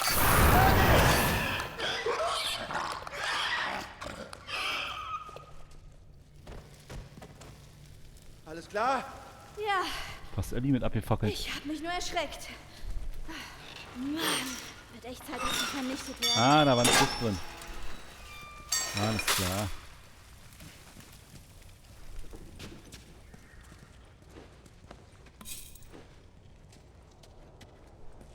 Das ist schon wieder eine Werkbank. Zum Anfang hast du die nie? Kommen die alle 30 Jahre? Und jetzt, wir haben da eh nichts. Nachladetempo. Rückstoß manchmal. Weil die werden wir, glaube ich, am meisten benutzen später. Das sieht gut aus. Neben dem.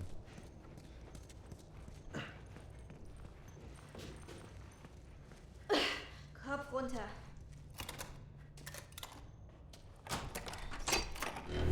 bitte. Geht doch.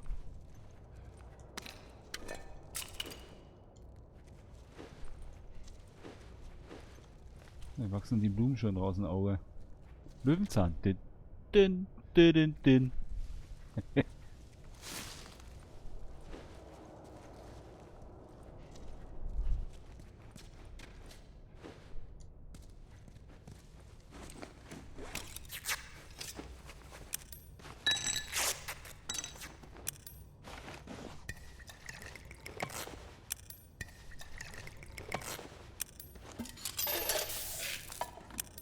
Mensch, jetzt haben wir alles so viel braucht wieder. Sehr gut. Der passt ja.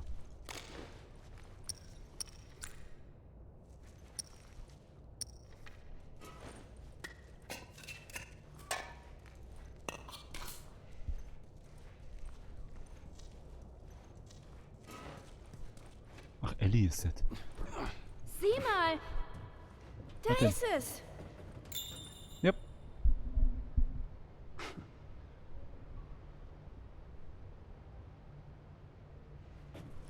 Hospital.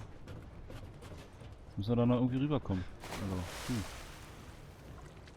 Du wartest hier. Ich gehe nirgendwo hin.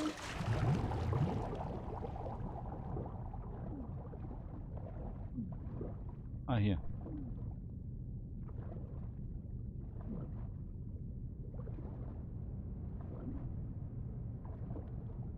Oh, oh. Mach eine.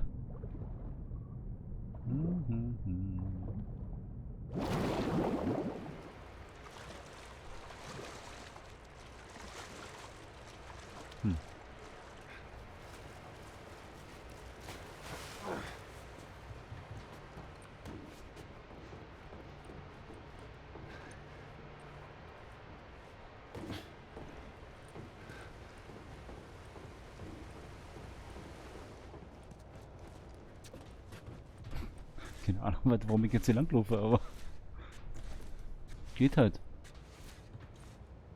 Ah, hier. Einmal frei. Ja, super! Richtig gut. Los, bring mich wieder. Ups, das war ich. Sorry.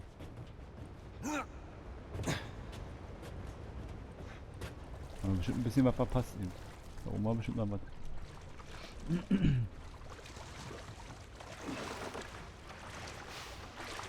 Guck mal, da geht's ja auch durch. Okay. Hör auf da. Okay. Kann ich hier loslassen? Okay, Nee. gut. Leider nicht. Ich bin drauf. Direkt nochmal gucken gegangen. Vorsichtig. Ich hab dich.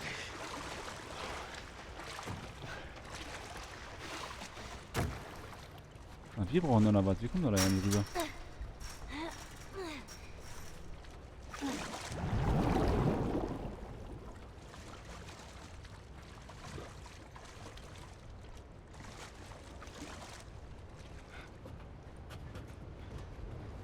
Ach, da hinten die Leiter.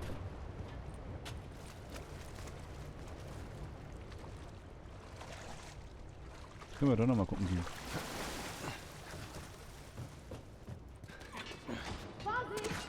Ja, ja, ich bin da wieder da.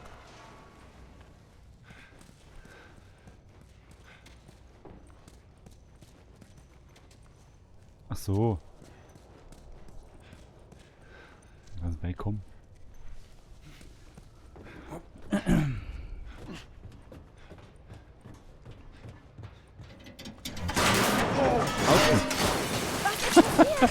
Hat er so eine Hand? Der Leiter ist hin. Und jetzt? Einwandfrei. Ich überlege mir was. Einfach abgerissen, das Ding. Bestimmt hier hoch. Und dann hochziehen und drüben rüberlegen.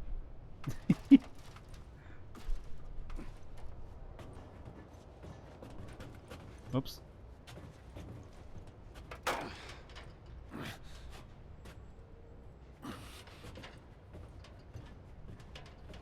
Das ist doch ein bisschen schneller.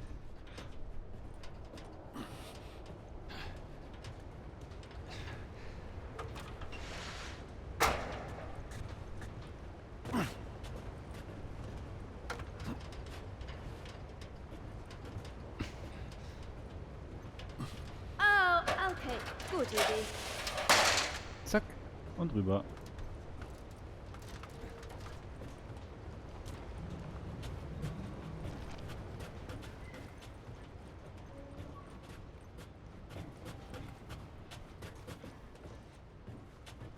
So, dann haben wir da denn?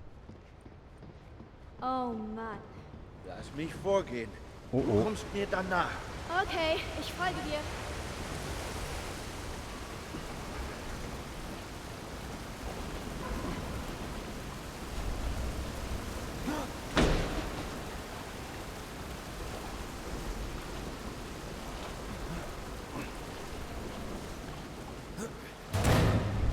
Okay. Na komm, bring. Und du fängst mich auf? Ich fang dich. Na klar, ist ja nicht weit. Siehst du? Das muss ich mal gebrauchen. Nichts wie runter von diesem Ding.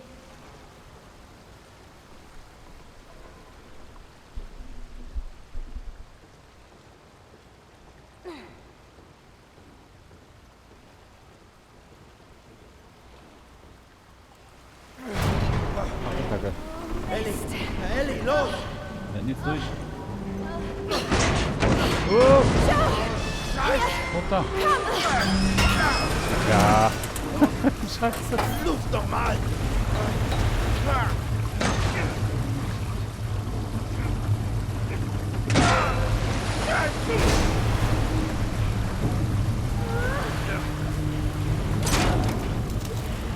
Ellie!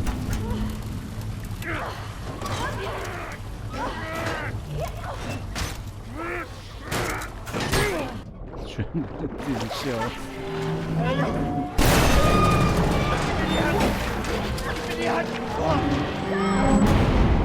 Ach du Kacke.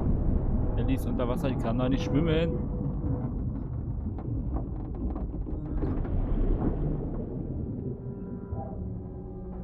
Wo ist er?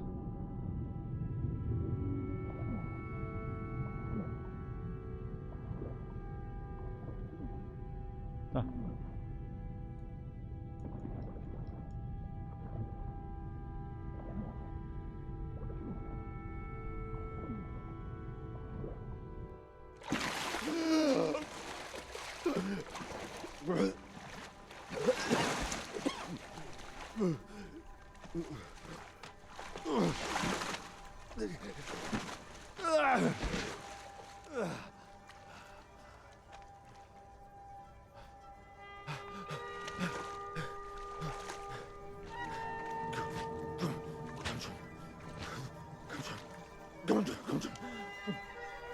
Hände hoch!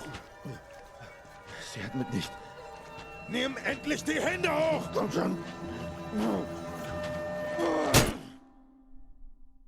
Blöder Penner.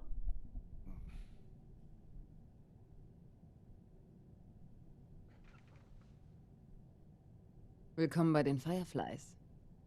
Okay. Tut mir leid wegen... Sie wussten nicht, wer du bist. Und Ellie? Es geht ihr gut. Sie ist auch hier. Es war so ein langer Weg. Wie habt ihr es geschafft? Sie war es. Sie wollte es unbedingt.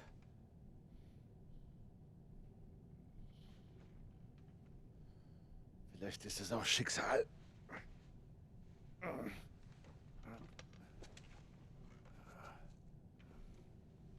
Ich habe auf dieser Reise viele Leute verloren. Ich habe fast alles verloren. Und dann taucht ihr hier auf und wir finden euch gerade noch rechtzeitig, um sie zu retten. Ja, vielleicht ist es Schicksal. Bring mich zu ihr. Du musst dir keine Sorgen mehr machen. Wir kümmern Schon uns. gut. Ich will sie sehen, bitte. Das geht nicht. Sie wird gerade für eine Operation vorbereitet. Was denn für eine Operation? Die Ärzte sagen, dass der Cordyceps, der in ihr wächst, irgendwie mutiert ist. Deshalb ist sie immun. Wenn er entfernt wird, können sie daraus einen Impfstoff entwickeln. Einen Impfstoff. Aber er wächst auf dem Gehirn. Das stimmt.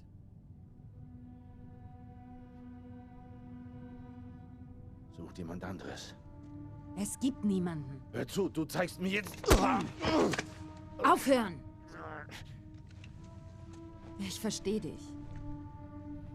Aber was immer du gerade durchzumachen glaubst, ist nichts gegen das, was ich fühle. Ich kenne sie seit der Geburt. Ich habe ihrer Mutter versprochen, für sie zu sorgen. Kannst du das hier zulassen? Weil es hier nicht um mich geht. Oder um sie. Es gibt hierbei keine andere Wahl.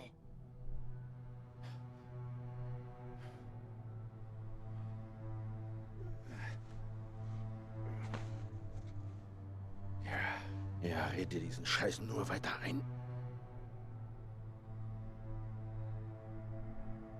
Los, bring ihn hier raus. Wenn er sich wehrt, erschieß ihn. Das ist unsere einzige Chance, Joel.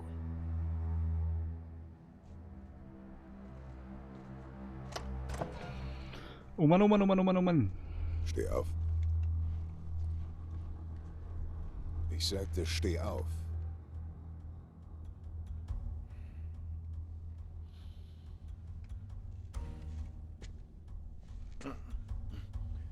Wollen sie unsere Ellie einfach aufschneiden? Los.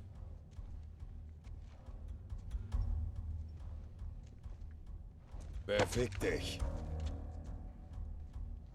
Ich warte nur drauf. Wo lang?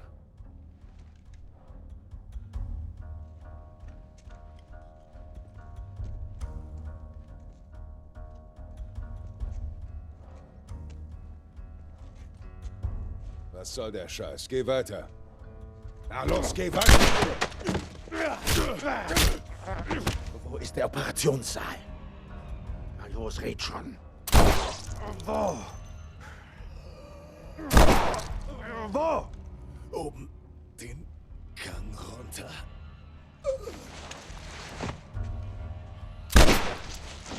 Da steht kein Spaß mehr.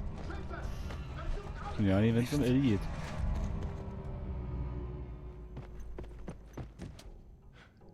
Der Schmuggler, er ist hier drin!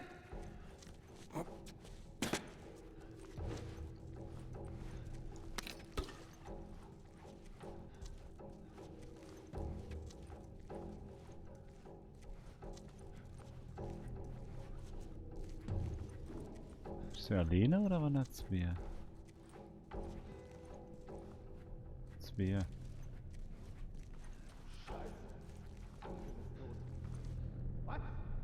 Ethan Hunt ist tot. Viel finden und töten. Wir suchen den Rest ab. Verstanden. Alles abprüfen. Schmuggler finden und erledigen.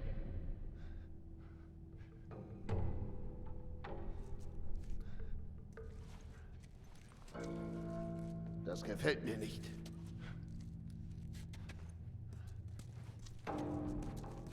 Oh, verdammt!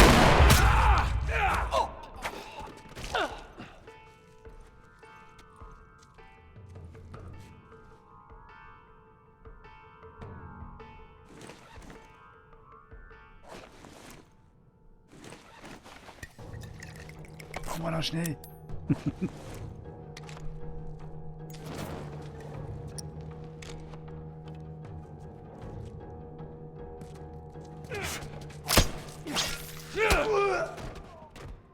Dumme Sau. So. Da sind aber auch noch welche.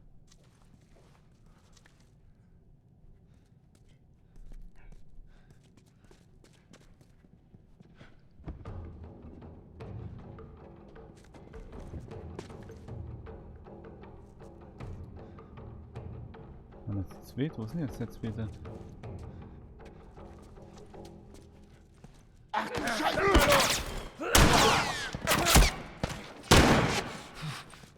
Scheiße!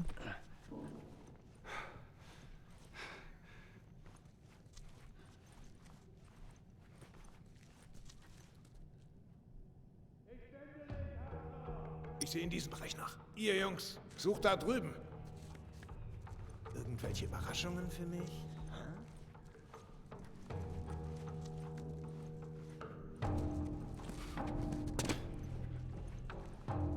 Hehe.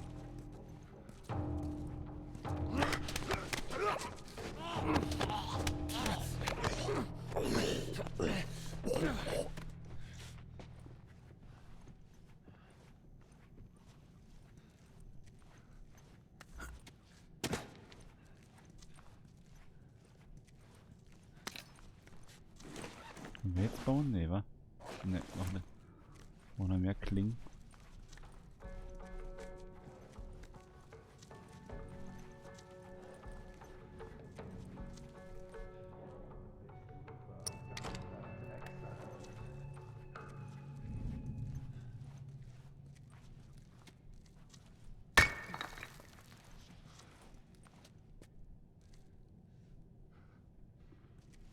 Reicht nicht.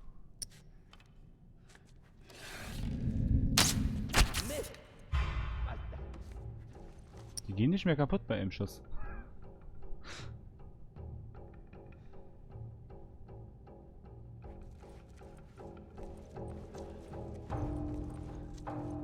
Stehen sie wieder da. Oh. Okay.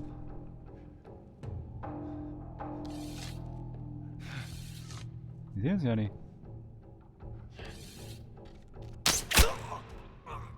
Dafür wirst du bezahlen!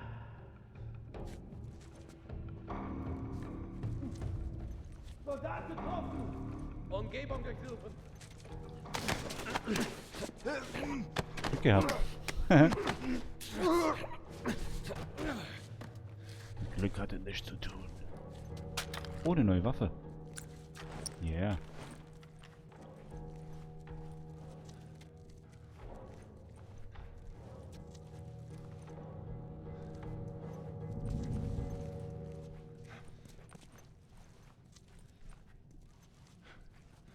Das ist Munition.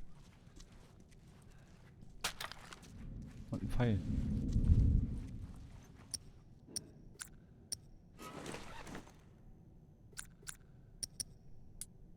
Ach, wir haben 0. Scheiße. Unser helles steckt im Arschgesicht. Hier.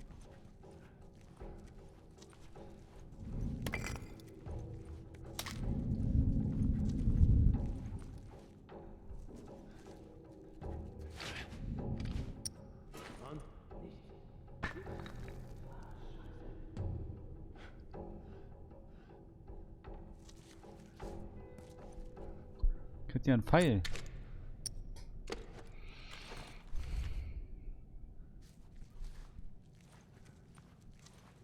Irgendwelche Überraschungen. Ja?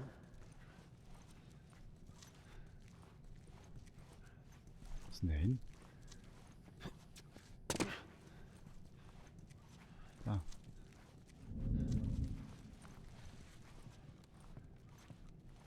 Ach Kacke, da ist noch einer.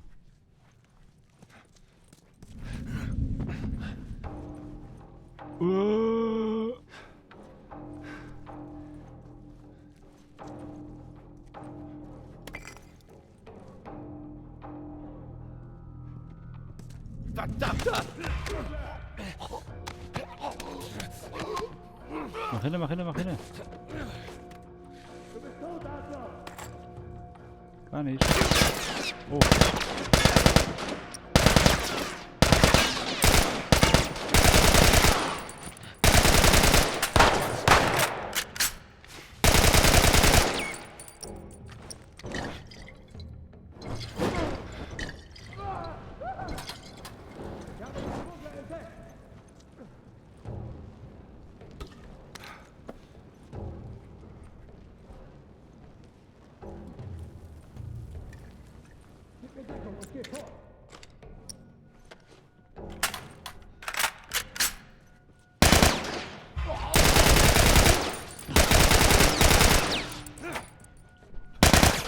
Falsche Taste gedrückt.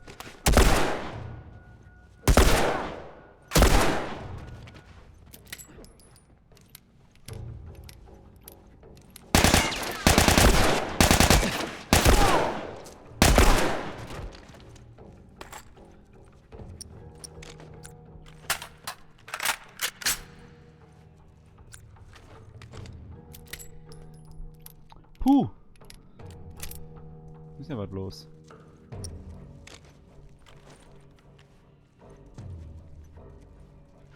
Wir müssen zu Ellie, Leute.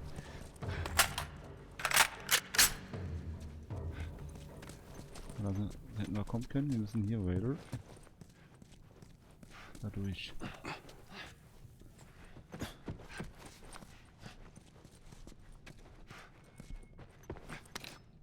müssen wir, hat er gesagt, wa? Zurück.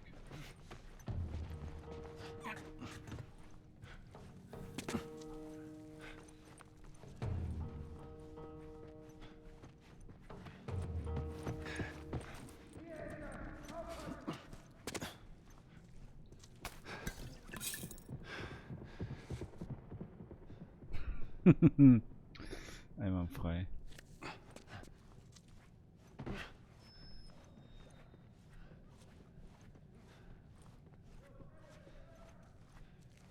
Was ist da unten los? Habt ihr ihn gehört? Ach, scheiße.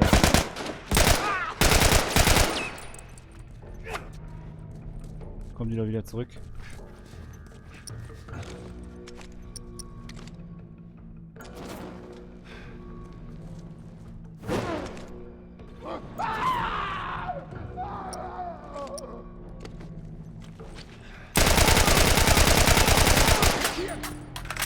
Was? Waren da aber 3. Jana hat sich nicht getraut. Da ist er.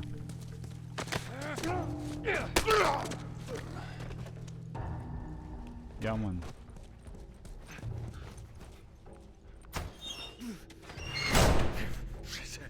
Na toll.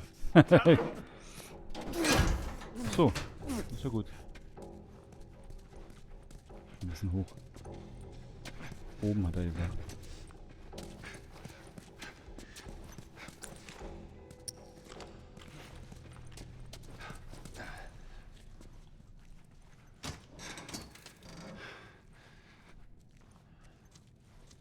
Aber es ist relativ ruhig hier, wa? Keine Leute da? So im Grunde.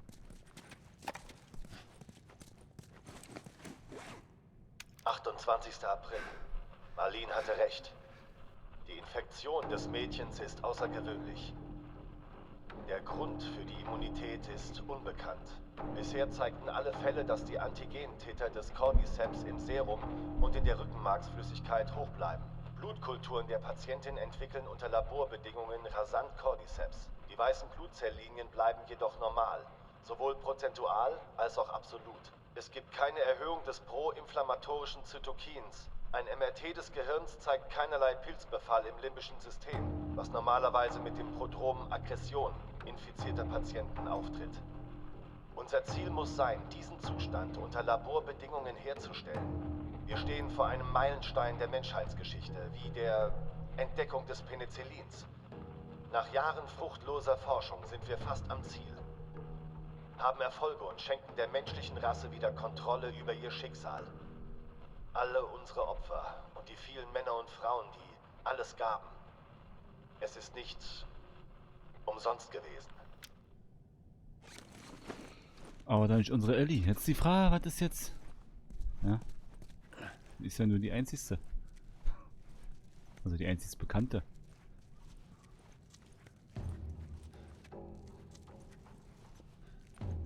Blöde Situation.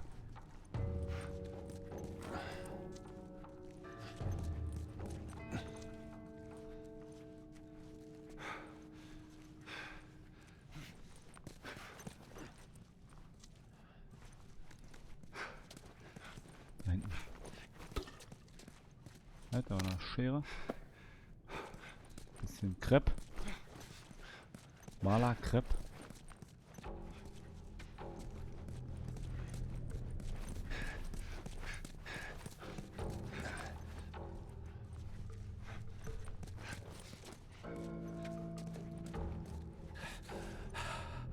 Ja, das ist es. Ich komme, Ellie.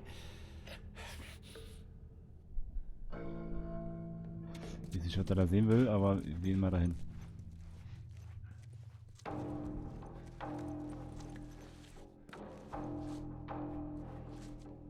Ja, toll.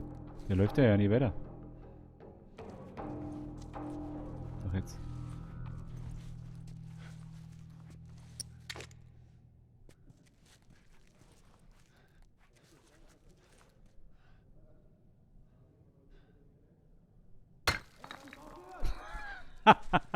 In die Kante geworfen.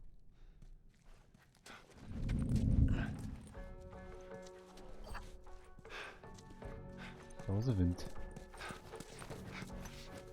Joel Sausewind. Oder Joel. Sorry.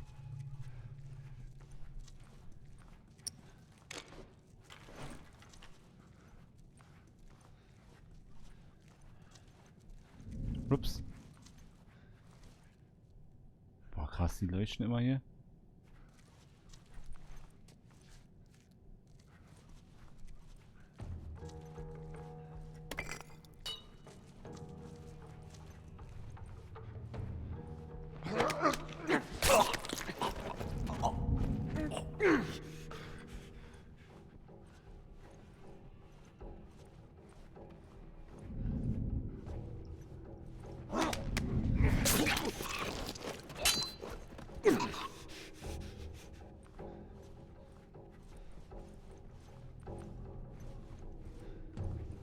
Ein bisschen angespannt. Voll leise. Können wir jetzt einfach hier durch weiter?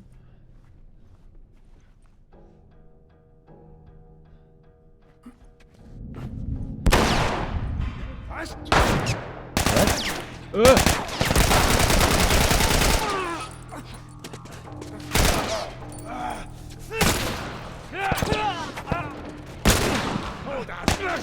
Scheiße.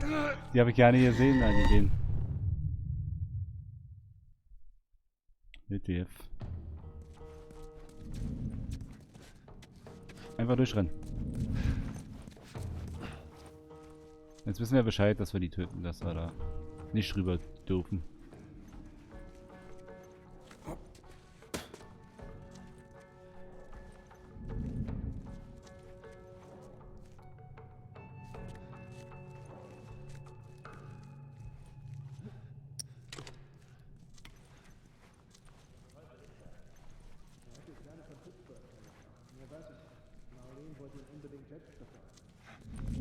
Was zur Hölle war das? Wovon redest du denn?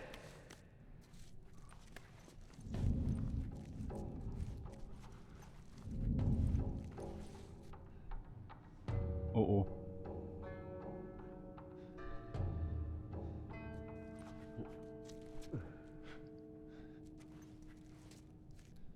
Jetzt leuchte doch mal weg hier.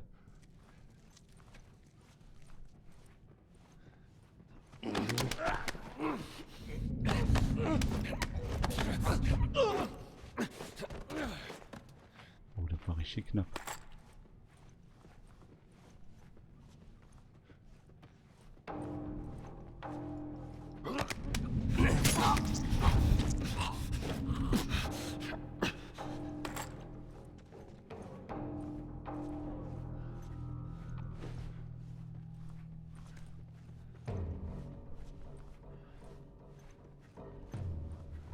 So, hier sind da jetzt zwei, oder?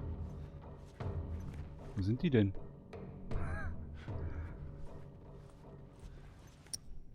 Na, den jetzt einfach ab.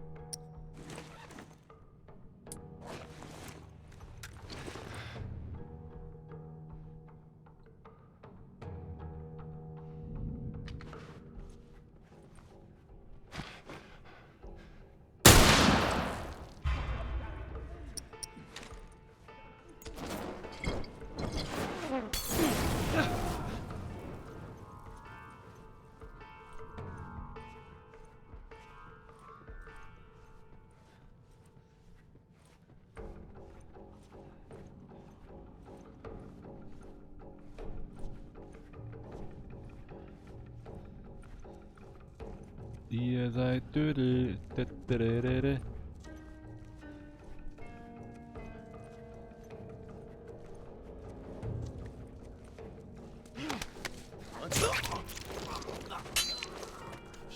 bist tot, Arschloch!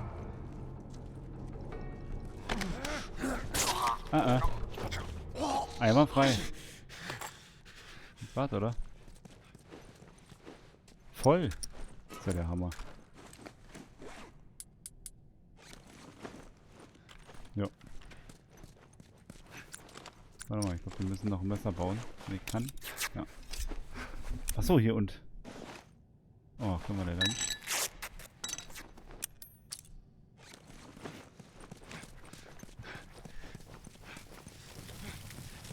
Der brennt immer noch. Oder... Guck mal, haben wir wirklich 3 Leute getroffen damit. Verrückt.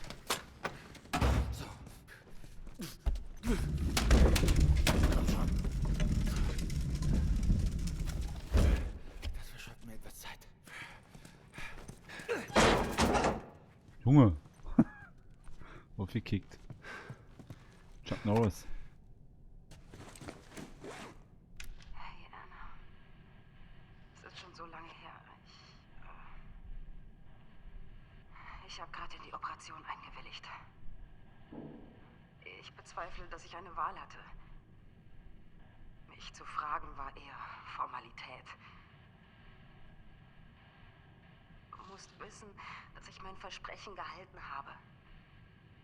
Obwohl ich sehr viel zu tun hatte, war sie mir wichtig. Ich hätte alles für sie getan und manchmal...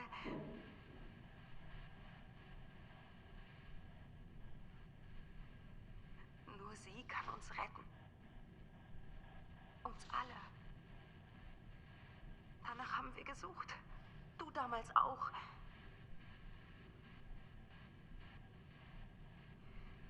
Ich soll den Schmuggler töten. Aber ich werde nicht den einzigen Mann hier töten, der die Schwere dieser Entscheidung begreift. Vielleicht vergibt er mir. Oh, du fehlst mir, Anna. Deine Tochter ist bald bei dir.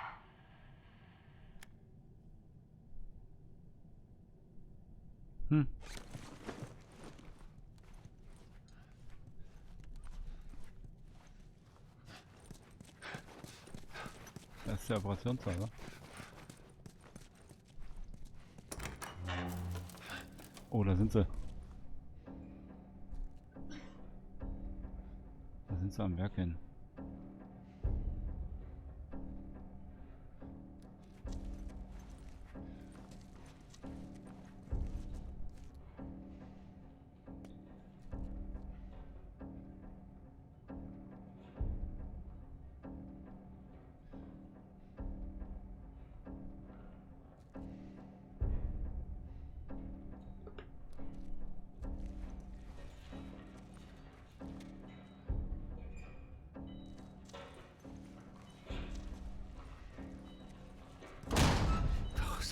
Hey, Schweine.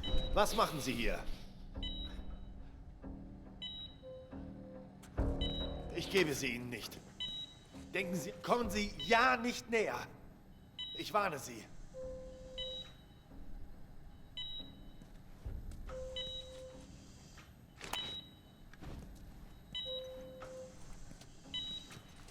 Mann!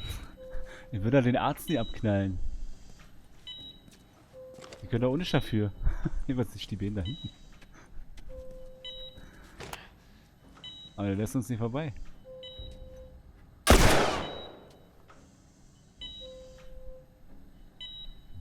Oh, Kacke.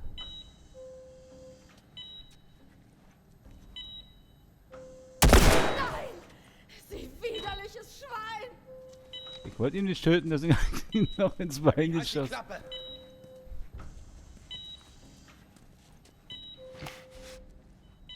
Wir können nichts machen. Ich glaube, wir müssen die einfach alle umbringen. Das ist ja übel.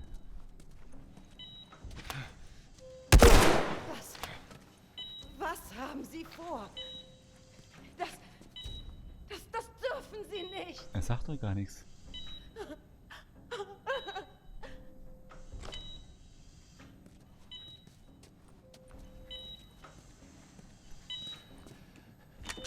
Komm her, Kleine. Ich hab dich. Ich hab dich. Oh, Mist. Zurück!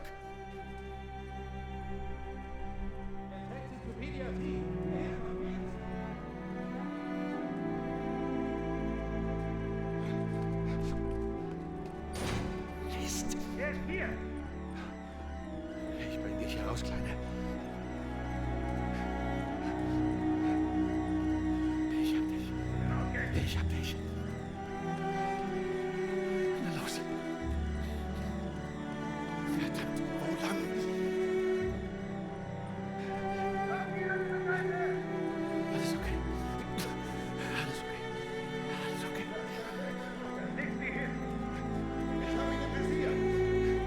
Schritt zurück! Komm schon, stopp!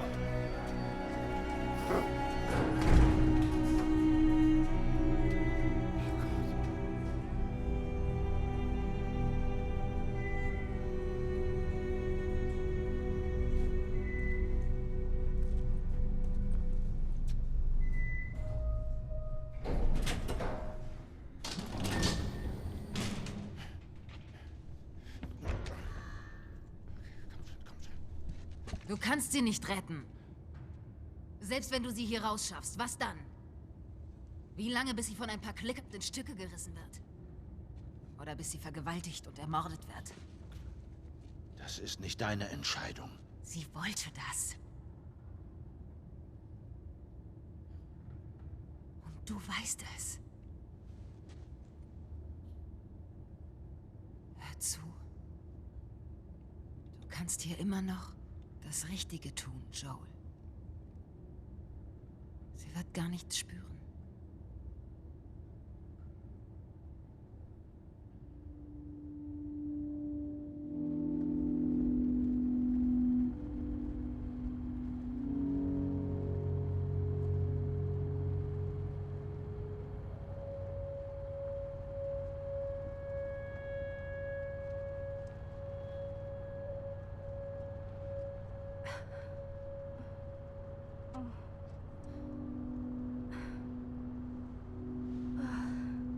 Was sind das für Klamotten? Bleib einfach liegen. Die Betäubung wirkt noch. Was ist passiert?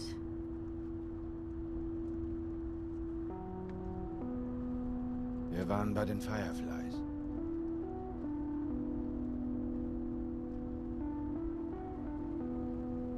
Es gibt noch viel mehr Leute wie dich, Ellie. Sie sind auch immun. Es gibt Dutzende von ihnen. Es hat aber rein gar nichts gebracht. Wir haben aufgehört, nach einem Heilmittel zu suchen.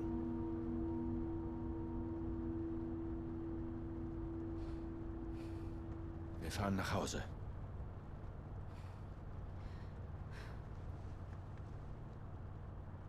Tut mir leid.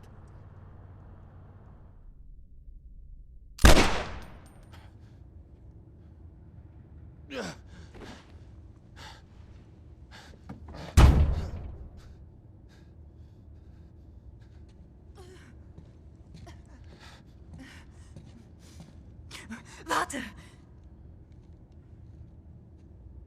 Tu das nicht! Bitte. Du würdest ihr nur folgen.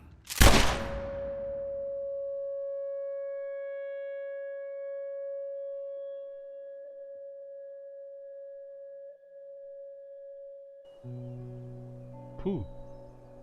Leute.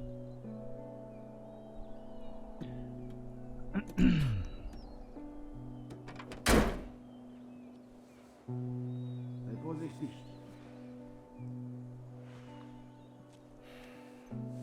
Wir müssen wohl laufen.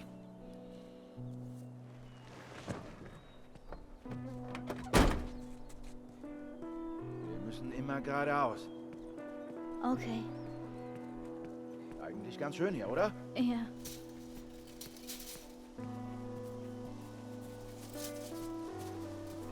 Sehr nett.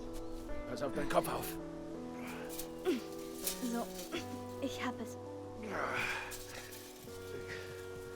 Ich bin doch schon alt.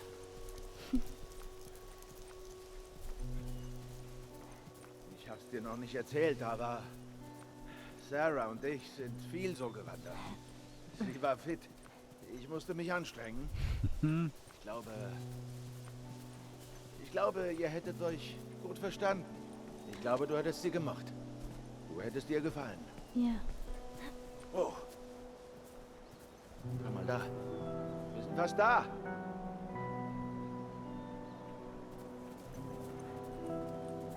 Wo denn da?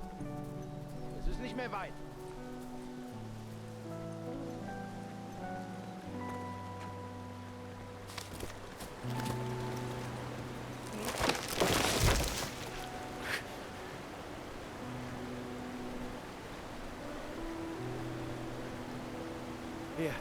ich helfe dir.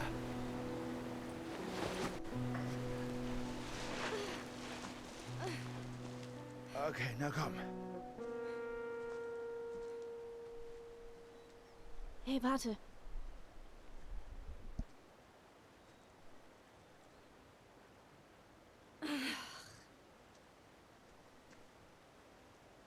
Damals in Boston. Als es mit dem Biss war. Da war ich nicht allein. Meine beste Freundin war da. Sie wurde auch gebissen. Wir wussten nicht weiter. Und sie hat gesagt, sitzen wir es aus. Weißt du, wir reden noch ein bisschen und sterben dann zusammen. Tja, ich warte immer noch drauf. Ellie. Ihr Name war Riley und sie musste zuerst sterben. Und dann war es Tess. Und dann Sam.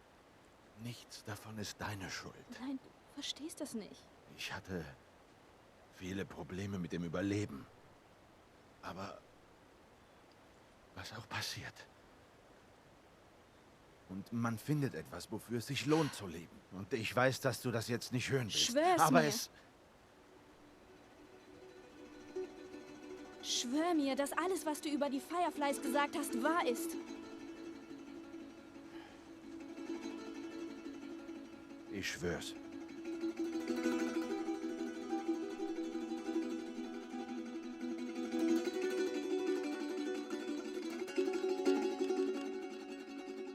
Okay.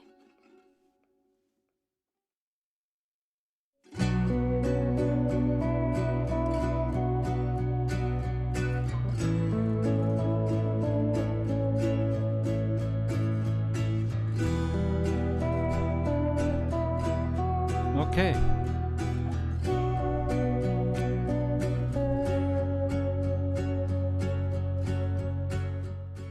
Leute, das war The Last of Us. Das Hauptspiel. Wir haben ja noch den DLC.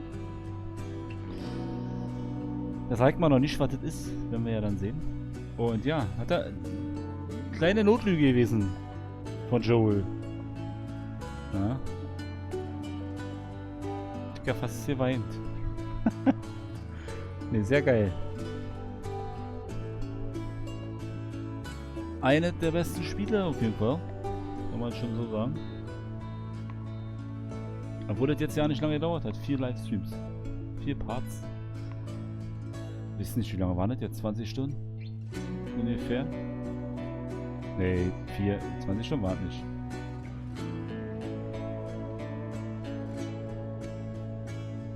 Vielleicht.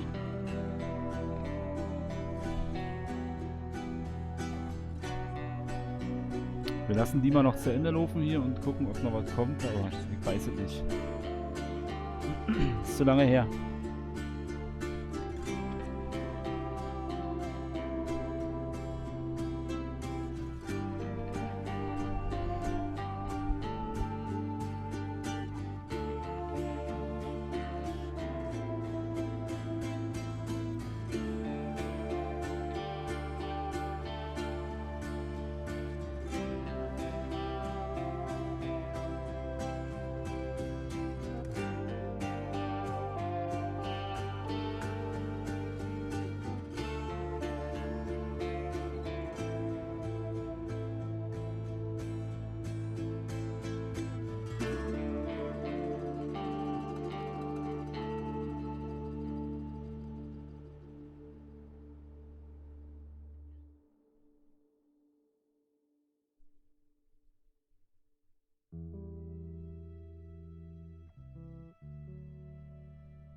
Oh. Pogo und Trumpet. Ein Trumpet. Ist wieder echter Trump. Nicht so niedlich. Also umgedreht. Trump ist nicht so niedlich.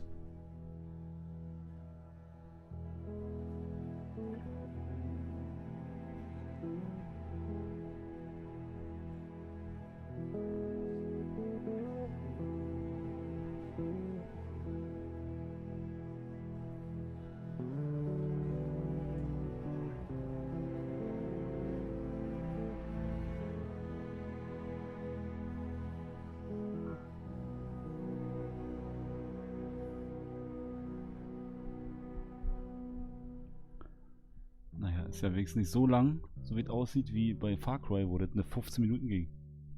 Oder 20 sogar.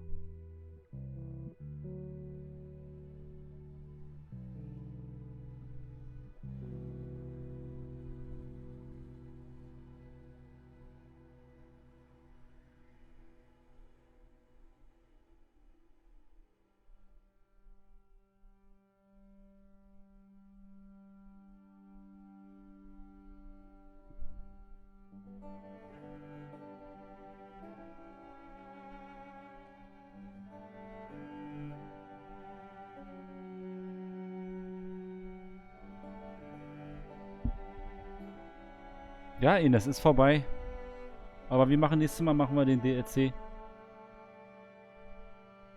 Im nächsten Stream. Am Dienstag dann. Für alle, die sich das noch im Nachhinein anschauen wollen. Haben sie morgen Zeit.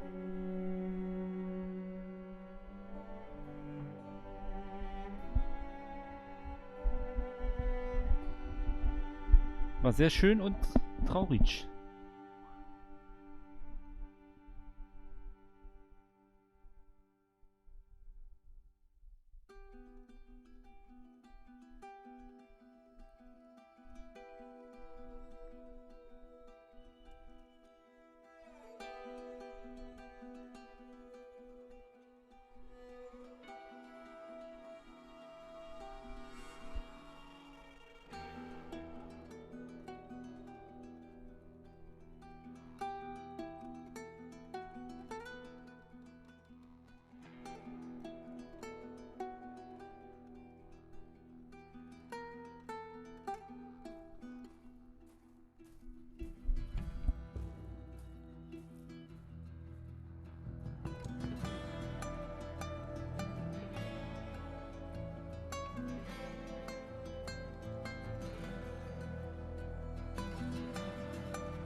The Last of Us.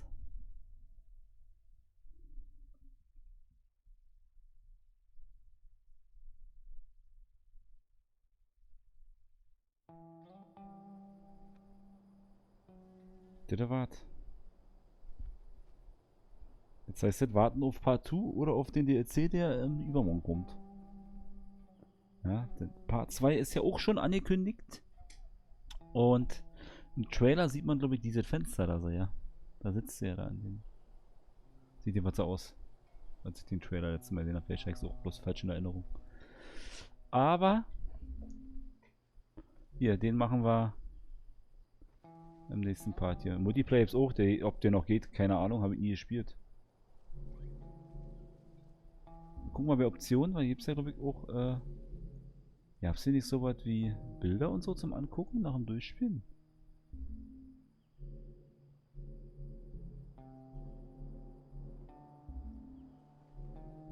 Boni, hier. Gucken wir uns mal noch an, hier die Galerie. Hier kann man sich alle Sequenzen nochmal anschauen.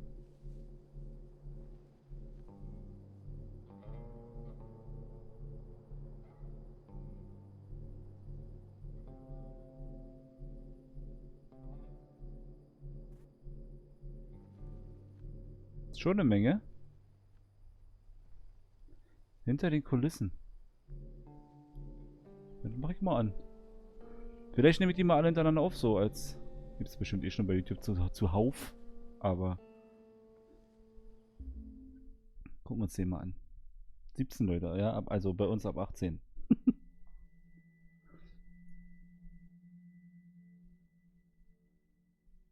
Haben wir es im Blick gemacht.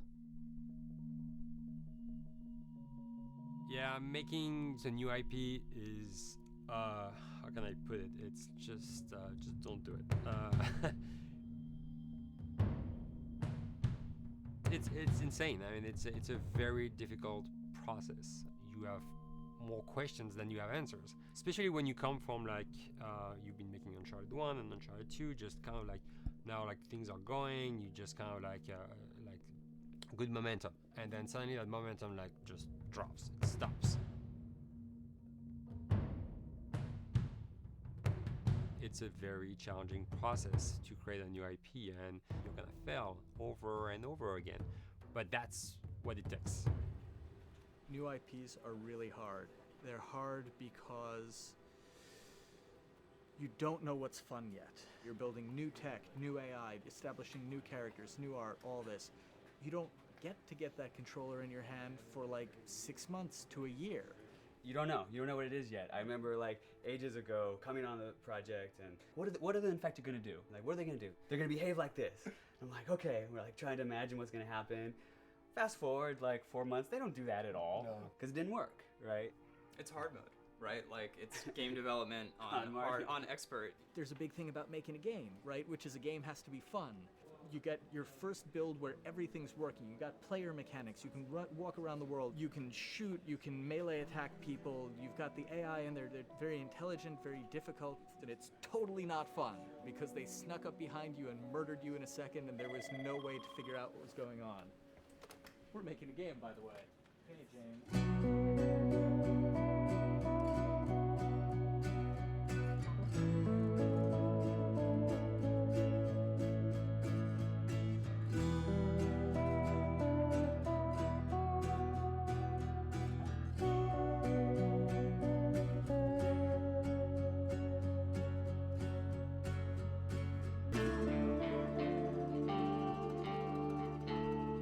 The company has grown quite a bit since I started. I think I was the 12th employee or something back when we got started, but we've tried to stay true to those smaller studio roots. I've been here for going 16 years. There's just no reason to leave. I just like the environment here. It's very non-corporate. I think the way we work on Dialogue is kind of special because we don't really like hierarchy or bureaucracy, and no one is really just a manager here. Naughty Dog has a very flat structure. We pretty much all report to the co-presidents and the game directors. I always tell people when we hire them, just like, my job is going to be able to trust you, and that's what I want. I want just to give you something and you go with it, and I know it's gonna get done. We believe in iteration, we believe in collaboration, and we believe in the people making the game working directly with each other. When we have designers and artists, animators all mixed up, anybody that's working on the same tasks, the same characters, the same areas, put them next to each other so they can communicate a lot better. We don't have a lot of meetings because if you need something to get done, you just walk over and you talk and then you go back to your desk and you finish it up.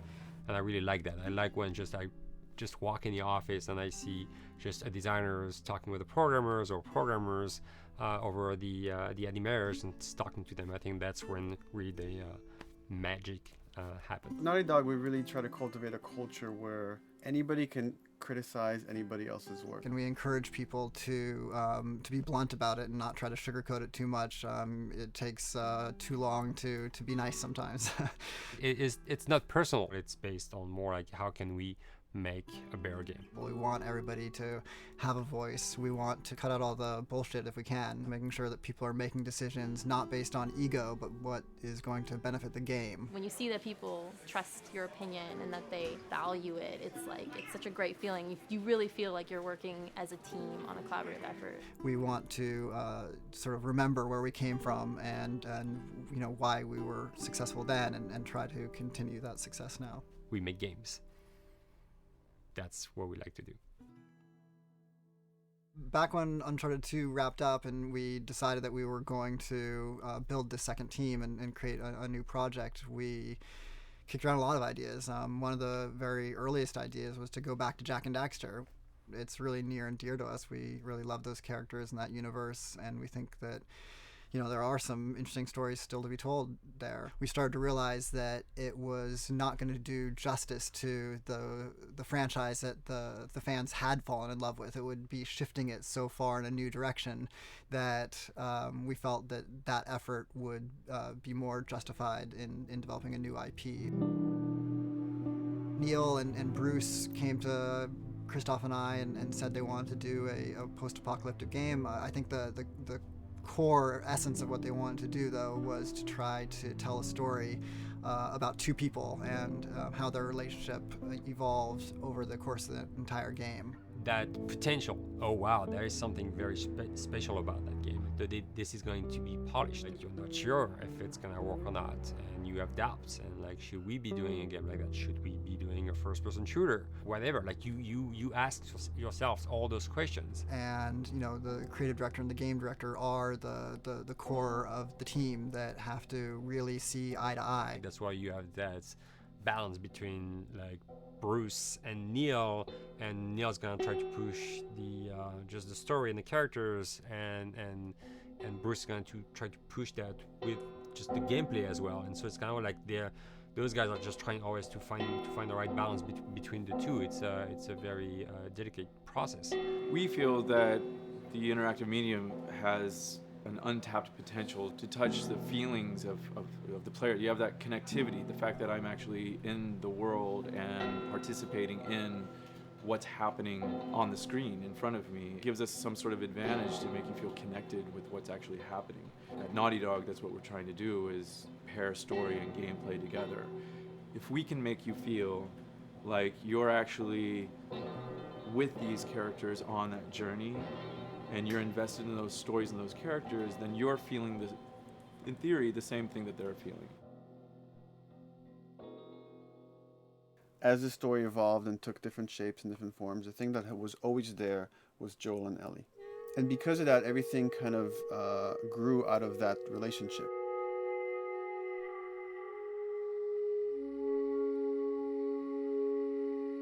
We've seen kind of that role of the anti-hero change, especially over the last 3 to 5 years, to where before it was like the thick-neck mercenary kind of guy.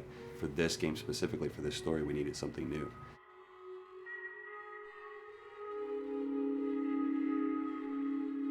The reason we didn't want to make Ellie Joel's daughter from the get-go is because it wouldn't have anywhere to go. Of course, at that point, he'd be willing to do anything for his daughter because that is what a dad would do for his daughter. If they didn't even know each other at the beginning of the story, then we start from scratch. It's almost like the player has the same relationship to Ellie as Joel does.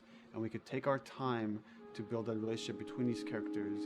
And if we do it right, then the player will be feeling that same growth that Joel does. And we're kind of mirroring that emotional relationship between the two.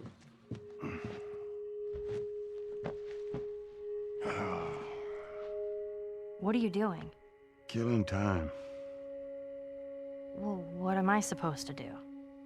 I am sure you will figure that out.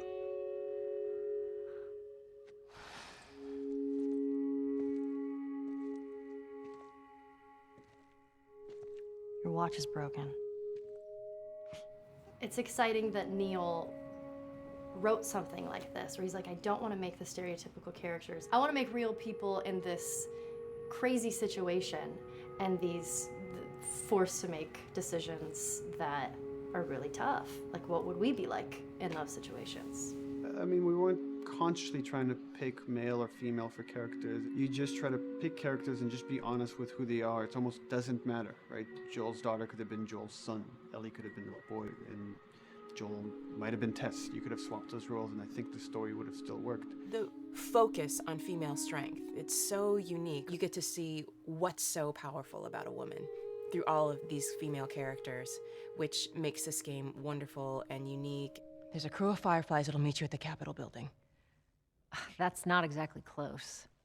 You're capable. You hand her off, come back, the weapons are yours. Double what Robert sold me. Speaking of which, where are they? Back in our camp. We're not smuggling shit until I see them. I want Joel to watch over her. Whoa, I don't Bullshit, think that's the I'm not best Ellie. idea. him. How do you know them? I do think having a strong female character, especially like Ellie, is so rare in video games. And as a gamer, and more specifically a female gamer, it's frustrating to me because I'll see sort of the stereotypical female character where she's amazingly beautiful and huge boobs, and she's there to be either the love interest or just because they're like, well, we need to throw a chick in here.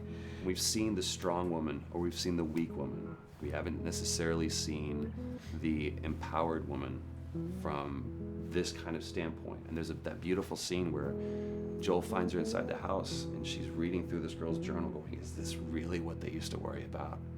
What shirt do I wear and what boy am I gonna go out with? You know, and to be met with those first world problems that we deal with every day and go, how trivial is all of this? I think it's gonna resonate a lot, not just with, you know, a female audience, but with a male audience as well. The thing that was intriguing to me after the fact is knowing that we're kind of creating a female action hero in a way, and this is her origin story with Ellie. To sort of be such a strong female character that is completely normal looking, regular t-shirt and jeans, and she's 14 and she is still a total badass, is really exciting to be a part of that. There's so few non-sexualized women in video games, especially in the main role, that we were kind of proud that we were creating one. It's very complex, and without the players knowing it, she becomes the protagonist by the end of the story. And that's why she's in the front of the box, and that's why we've been promoting the two of them together so much. Who's there? It is a dual protagonist game, and yeah, I guess I get nervous to think about it in that way.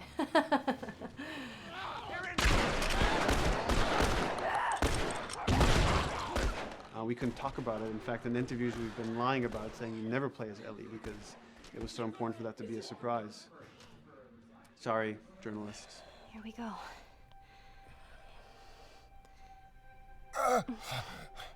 Sorry. Hold on. That's it. The tone of the game was set pretty early on that we knew that we wanted to make a really grounded story. We knew that we wanted to make the player feel the sense of tension and dread and go through the same emotional roller coaster that Joel and Ellie were going through. One of the things we kind of struggled with is to say, well, if we want to really ground this world and make it so like realistic, maybe we shouldn't have anything that could be perceived as a monster.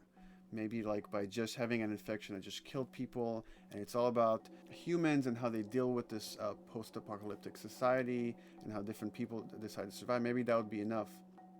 And what we realized is because we're making an action game, a lot of the storytelling happens on the joystick. And once we remove the infected, it's like all of a sudden now we can't tell the story through gameplay of what happened to the world.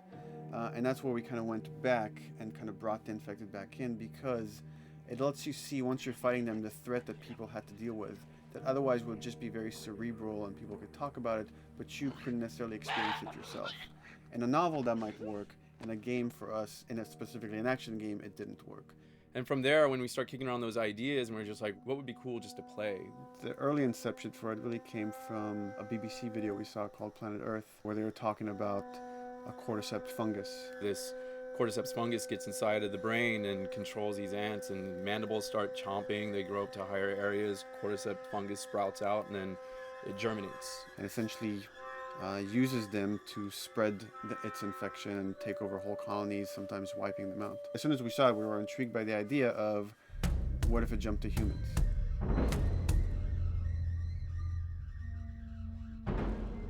So what would happen? How would people react? What would happen to society?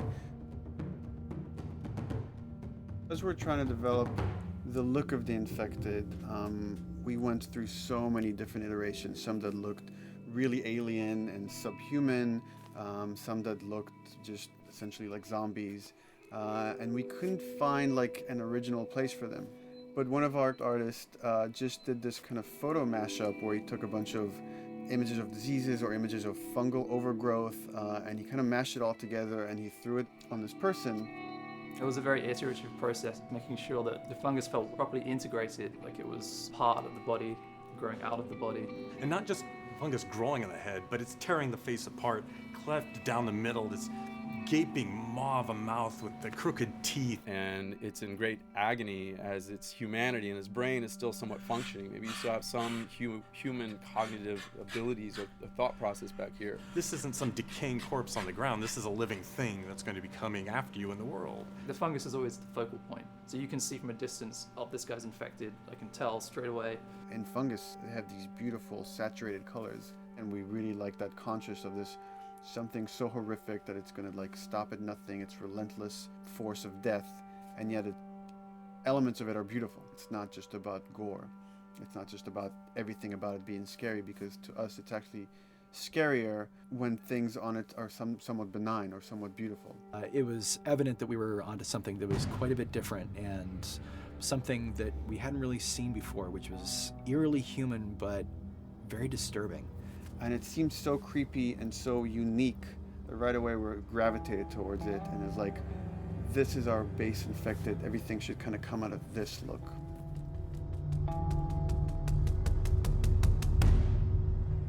So once we had this idea of the face-splitting kind of look that eventually became what we called the clicker stage. We went to great lengths to create a full biological cycle for these things. So in the early stages, you don't actually see too many signs of the fungus surfacing out of the skin. It's kind of underneath it, like people have lumps starting to show. The eyes will be kind of cloudy or lopsided because the fungus kind of originates inside the head. That moves into the next phase, which is the clicking phase. And if they mess with the eyes, we end up saying, well, how do they get around? Oh, echolocation. And they use a form of echolocation to track down their enemies. Just like bats, or even some blind people can see by making a clicking sound, a sound that on its own wouldn't be very scary. And then to associate it with something that people in this world are very fearful of, so that as you're exploring an environment, all of a sudden you hear this click, and you're seeing everybody just get frightened, just everybody duck, everybody hushes. Great.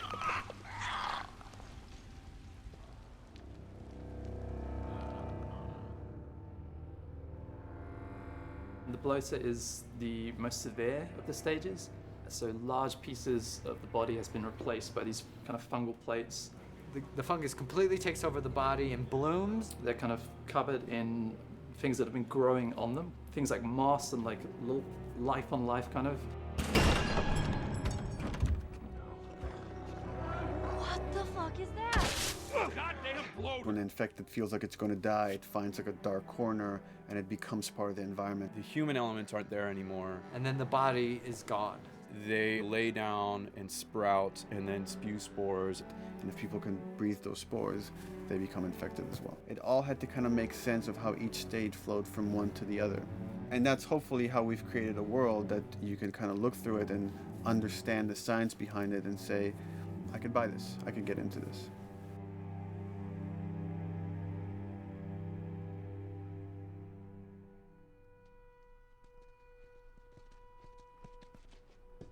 Mandatory evacuation.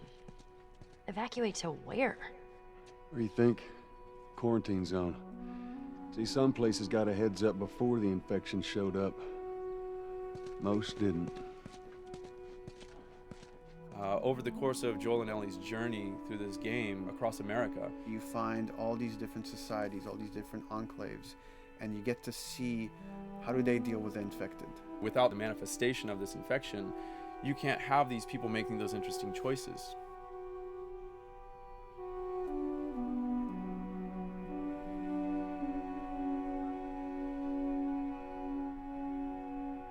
The world we decided was actually its own character, really grounded with a lot of texture. What happens, after 20 years of the fall of man, when no one's taking care of anything. This book called The World Without Us describes in detail how much fighting on a day-to-day basis we have to do to keep nature back. And once you stop doing that, how quickly nature can reclaim that. As they talk about New York, and how every day they pump water out of the subway system. That system breaks down, within 2 days, a whole city is flooded. And once water gets introduced, then structures collapse pretty quickly.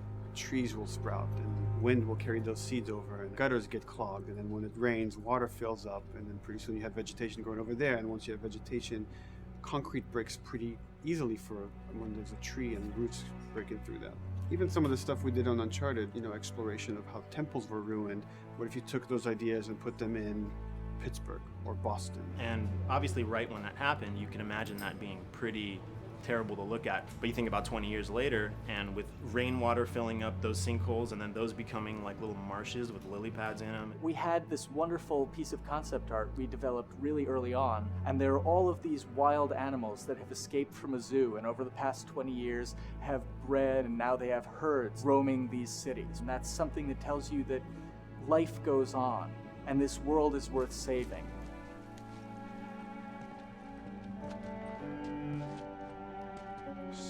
Don't scare it.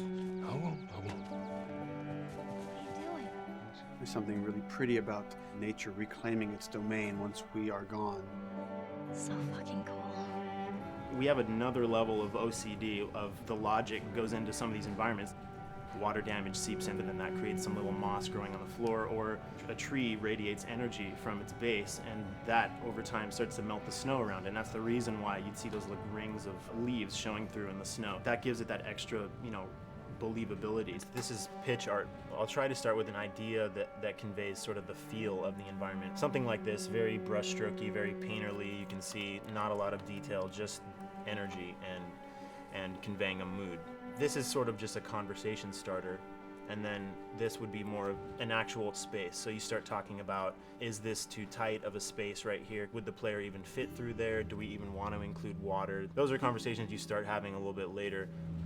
And then it usually needs several more passes back and forth in order to be tightened up to be the experience that you would see in the final product. So, dude, I was actually trying to figure out right here, there should probably be some dead foliage. It might be cool to see some of the dead stuff around the edges of the green, or like even spilling out into the street. Maybe what we do is, in some of these areas, we use it as like a transition from the actual concrete to the side of the building, so like they're almost sitting on top of a bed of dead foliage, like that really rich kind of like orangey brown color. Sienna or something would be nice. Something real cheddary. That's how you know you're done. The end product often ends up being stronger because that bouncing back off somebody else gives you a result that maybe you wouldn't have even thought of in the first place. All right, here's the bridge. That's our way out of here. As far as concept art goes, definitely the ultimate goal is just helping everybody as much as possible. Me and the background artist will work together. I'll often just go to them because they've got like a really, really good like visual imagination. At some point, you came in almost like flat on. So that's kind of good because the bus station is right in your peripheral view, and you're probably going to enter the bus station. You're probably not going to get lost. But it doesn't at all utilize this cool architecture here, like the bus station sign. Like that's a really distinctive silhouette, and it's a really interesting sort of architectural detail. So we changed the entrance. Look at that. Another city, another abandoned quarantine zone. I think it's a better composition anyway. It's not so like symmetrical.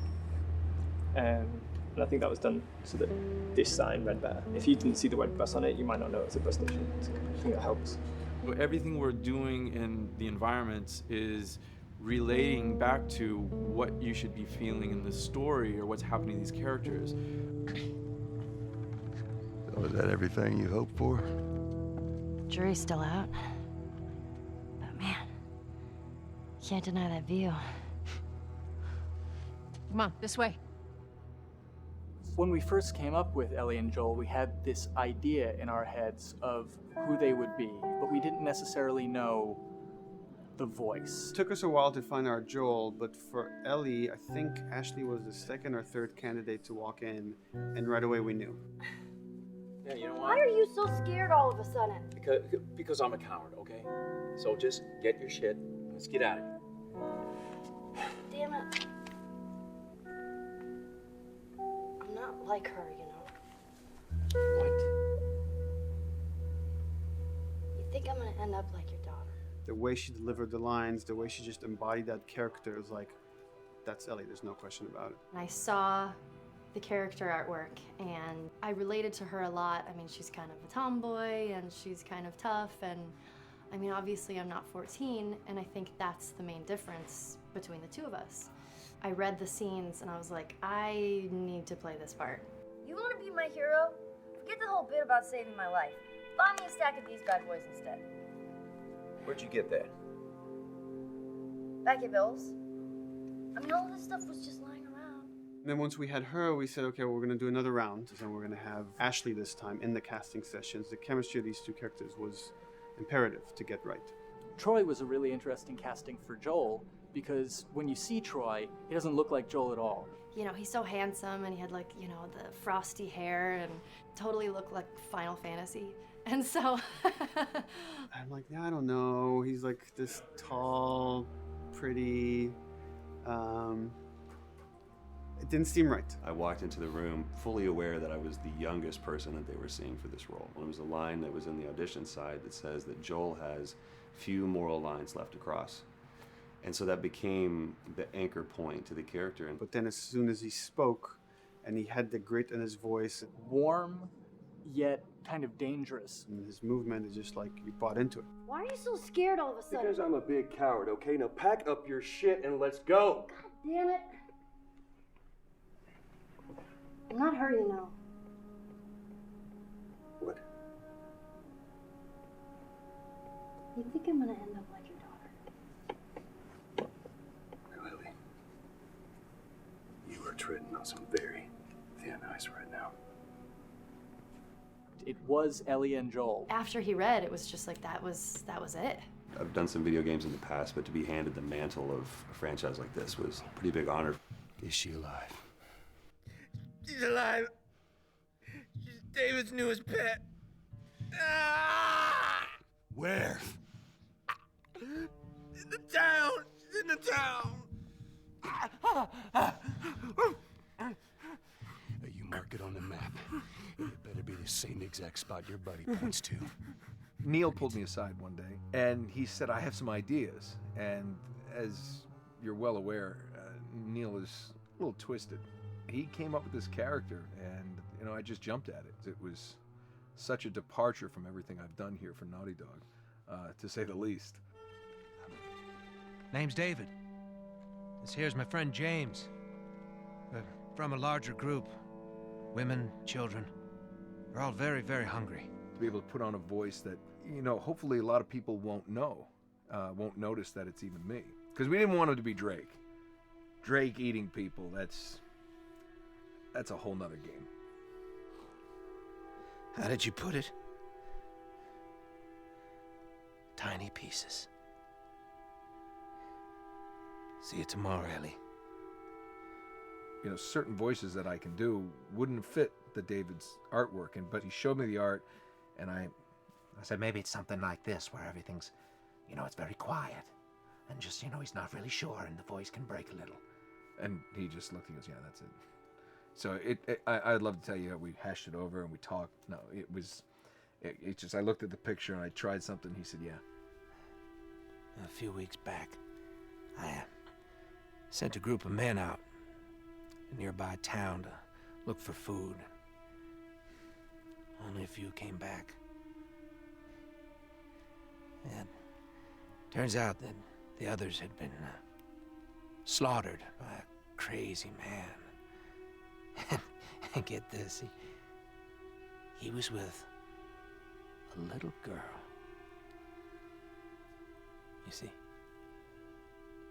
everything happens for a reason. Ashley, she brought humor to it. She just has some really great comedic timing. The way she reacts to the things around the world with a little bit of sarcasm, that teen kind of like trying to get a rise out of you. Now watch your step as you're going out, because it's going to be a little... It just brought a certain levity to the story that the story needed. You didn't even realize it needed it until she started doing some of that stuff.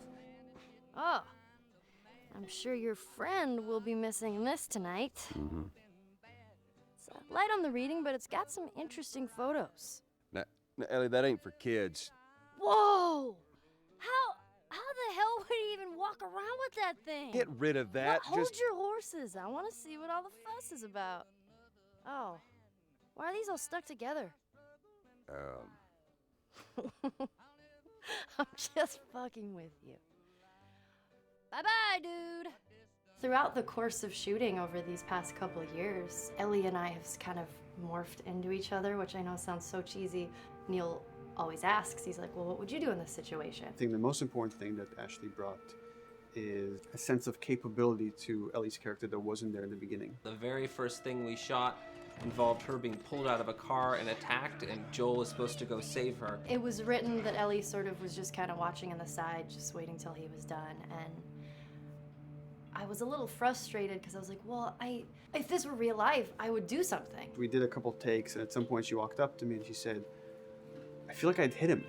So we added in a part, like, you know, right there off the bat, she's not just this damsel in distress. Right there, she wanted to fight back from her very first day of shooting. We didn't have it right initially. She needs to be more capable than initially we thought she would be, and actually that made us go back and rethink combat and rethink a lot of the areas in the game, and now she was going to take a much more active part.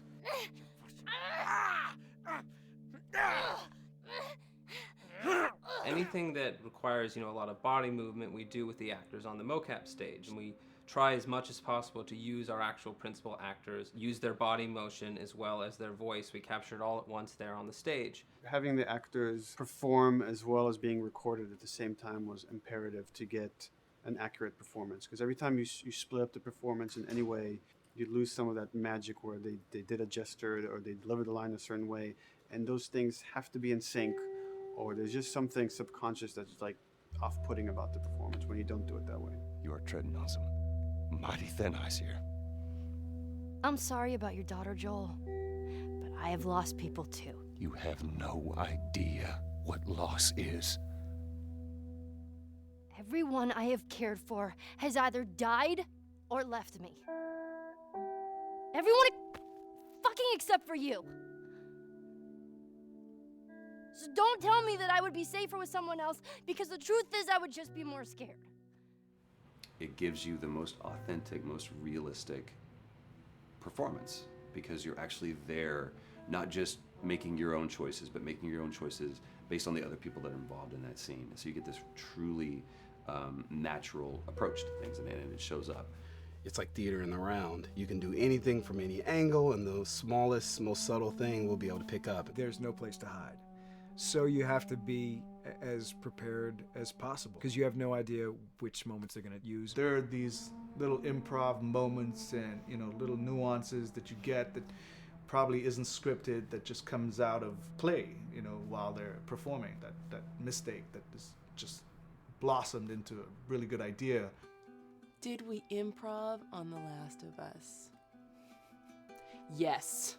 Yes, we did. Doing this was a whole lot like being 5 playing in the backyard with a stick, you know, and this is my machine gun, and, you know, and a pine cone is my hand grenade. It's all your imagination. I'm doing the exact same shit that I did 45 years ago. I just get paid for it now. We square. We're square. And get the fuck out of my town. I don't do a lot of voiceover work, so for me it was nice to be able to work off of your other actors. I can't imagine it working any other way. I'd never done mocap before. I didn't know what to expect. The suits were crazy. Yeah, the suit gave me wedgies.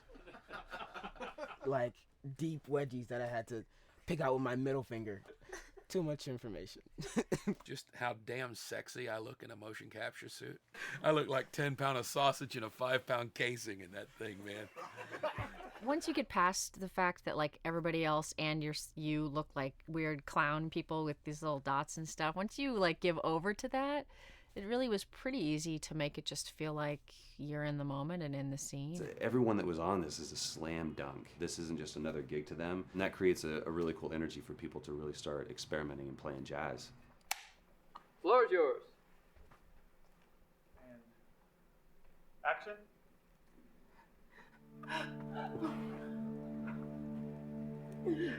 Fuck off! Hey! Oh, let her go. Don't worry, this is fixable. But I can't come with you. Well, then I'm staying. Ellie, I want Joel to watch over. Oh, no. Bullshit, I'm Ellie. not with Going him. to. I could just take her to the North Tunnel and wait for me there. Jesus Christ. Just cargo, Joel. How do you know them? You know, we craft the scene out until it has a good feel, and then we pass it off to animation to clean it up. Real life motions don't necessarily always translate into gameplay. There's something that's usually missing, so we have to, maybe enhance the gesture or enhance the shoulder movements or a breath that you want to be able to feel, but you don't really see it, so you can't really feel it unless you see it. Is everything all right? Yeah, everything's fine. I could have him lean in here a little bit more, like this, take his hand down. When they're on stage, they don't necessarily have windows, so that weight of like really pushing and leaning in, it's something that we would have to accentuate. Give him a little bit more weight on that turn, or put his head down a little bit more. There's a lot of dialogue that gets said between the two characters. We have to bring that alive through animation, and we have what we're using as gestures. Why would they mow down all these people? Can't let everyone in. If you turned off the sound, you'd know that they were talking to each other. And that really helps accentuate the relationship that the two have together. We have certain animations that play in the beginning of the game on Ellie. She's traveling with Joel, who she doesn't really know. There's a lot of gestures to make her look nervous, just her overall stance. Later on in the game, they develop a relationship through the animation, not just the dialogue. You can see that she's more comfortable around him. If that reads well with the player, then, we're doing our job.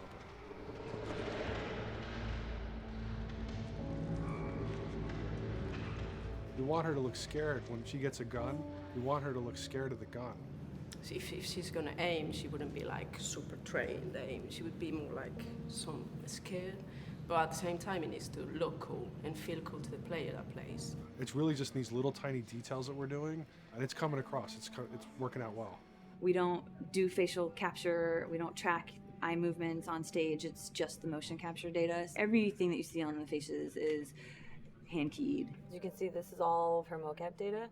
And so when I'm doing something like this, I go back and forth to the performance that she was giving, and I watch just this section over and over and over again. So this is our default face. I can make everything super extreme and make her all squinty and angry, turn her frown down. I can open her mouth, stick her tongue out. It's listen, watch. Okay, where's her mouth at this point? Like, is it open? Is she making like a grimace? About Tess. I don't even know. Here's how this thing's gonna play out. You don't bring up Tess. Ever. Matter of fact, we just keep our histories to ourselves. We shoot all of it to just get the body motion, and then we'll do a second pass with the cameras. The scene's playing back on an overhead projector, but it's also playing back on a monitor that's attached to my rig. Sean and I would go to the stage and motion capture the camera filming the scene, and so he would get a whole wide shot, a whole close-up for the whole scene.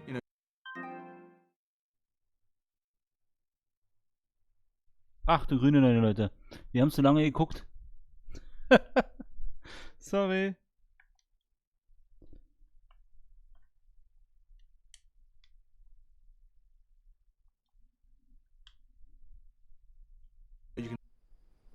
Nein. Das gibt's doch jetzt nicht, oder? Hm? Kann ich das vorspulen?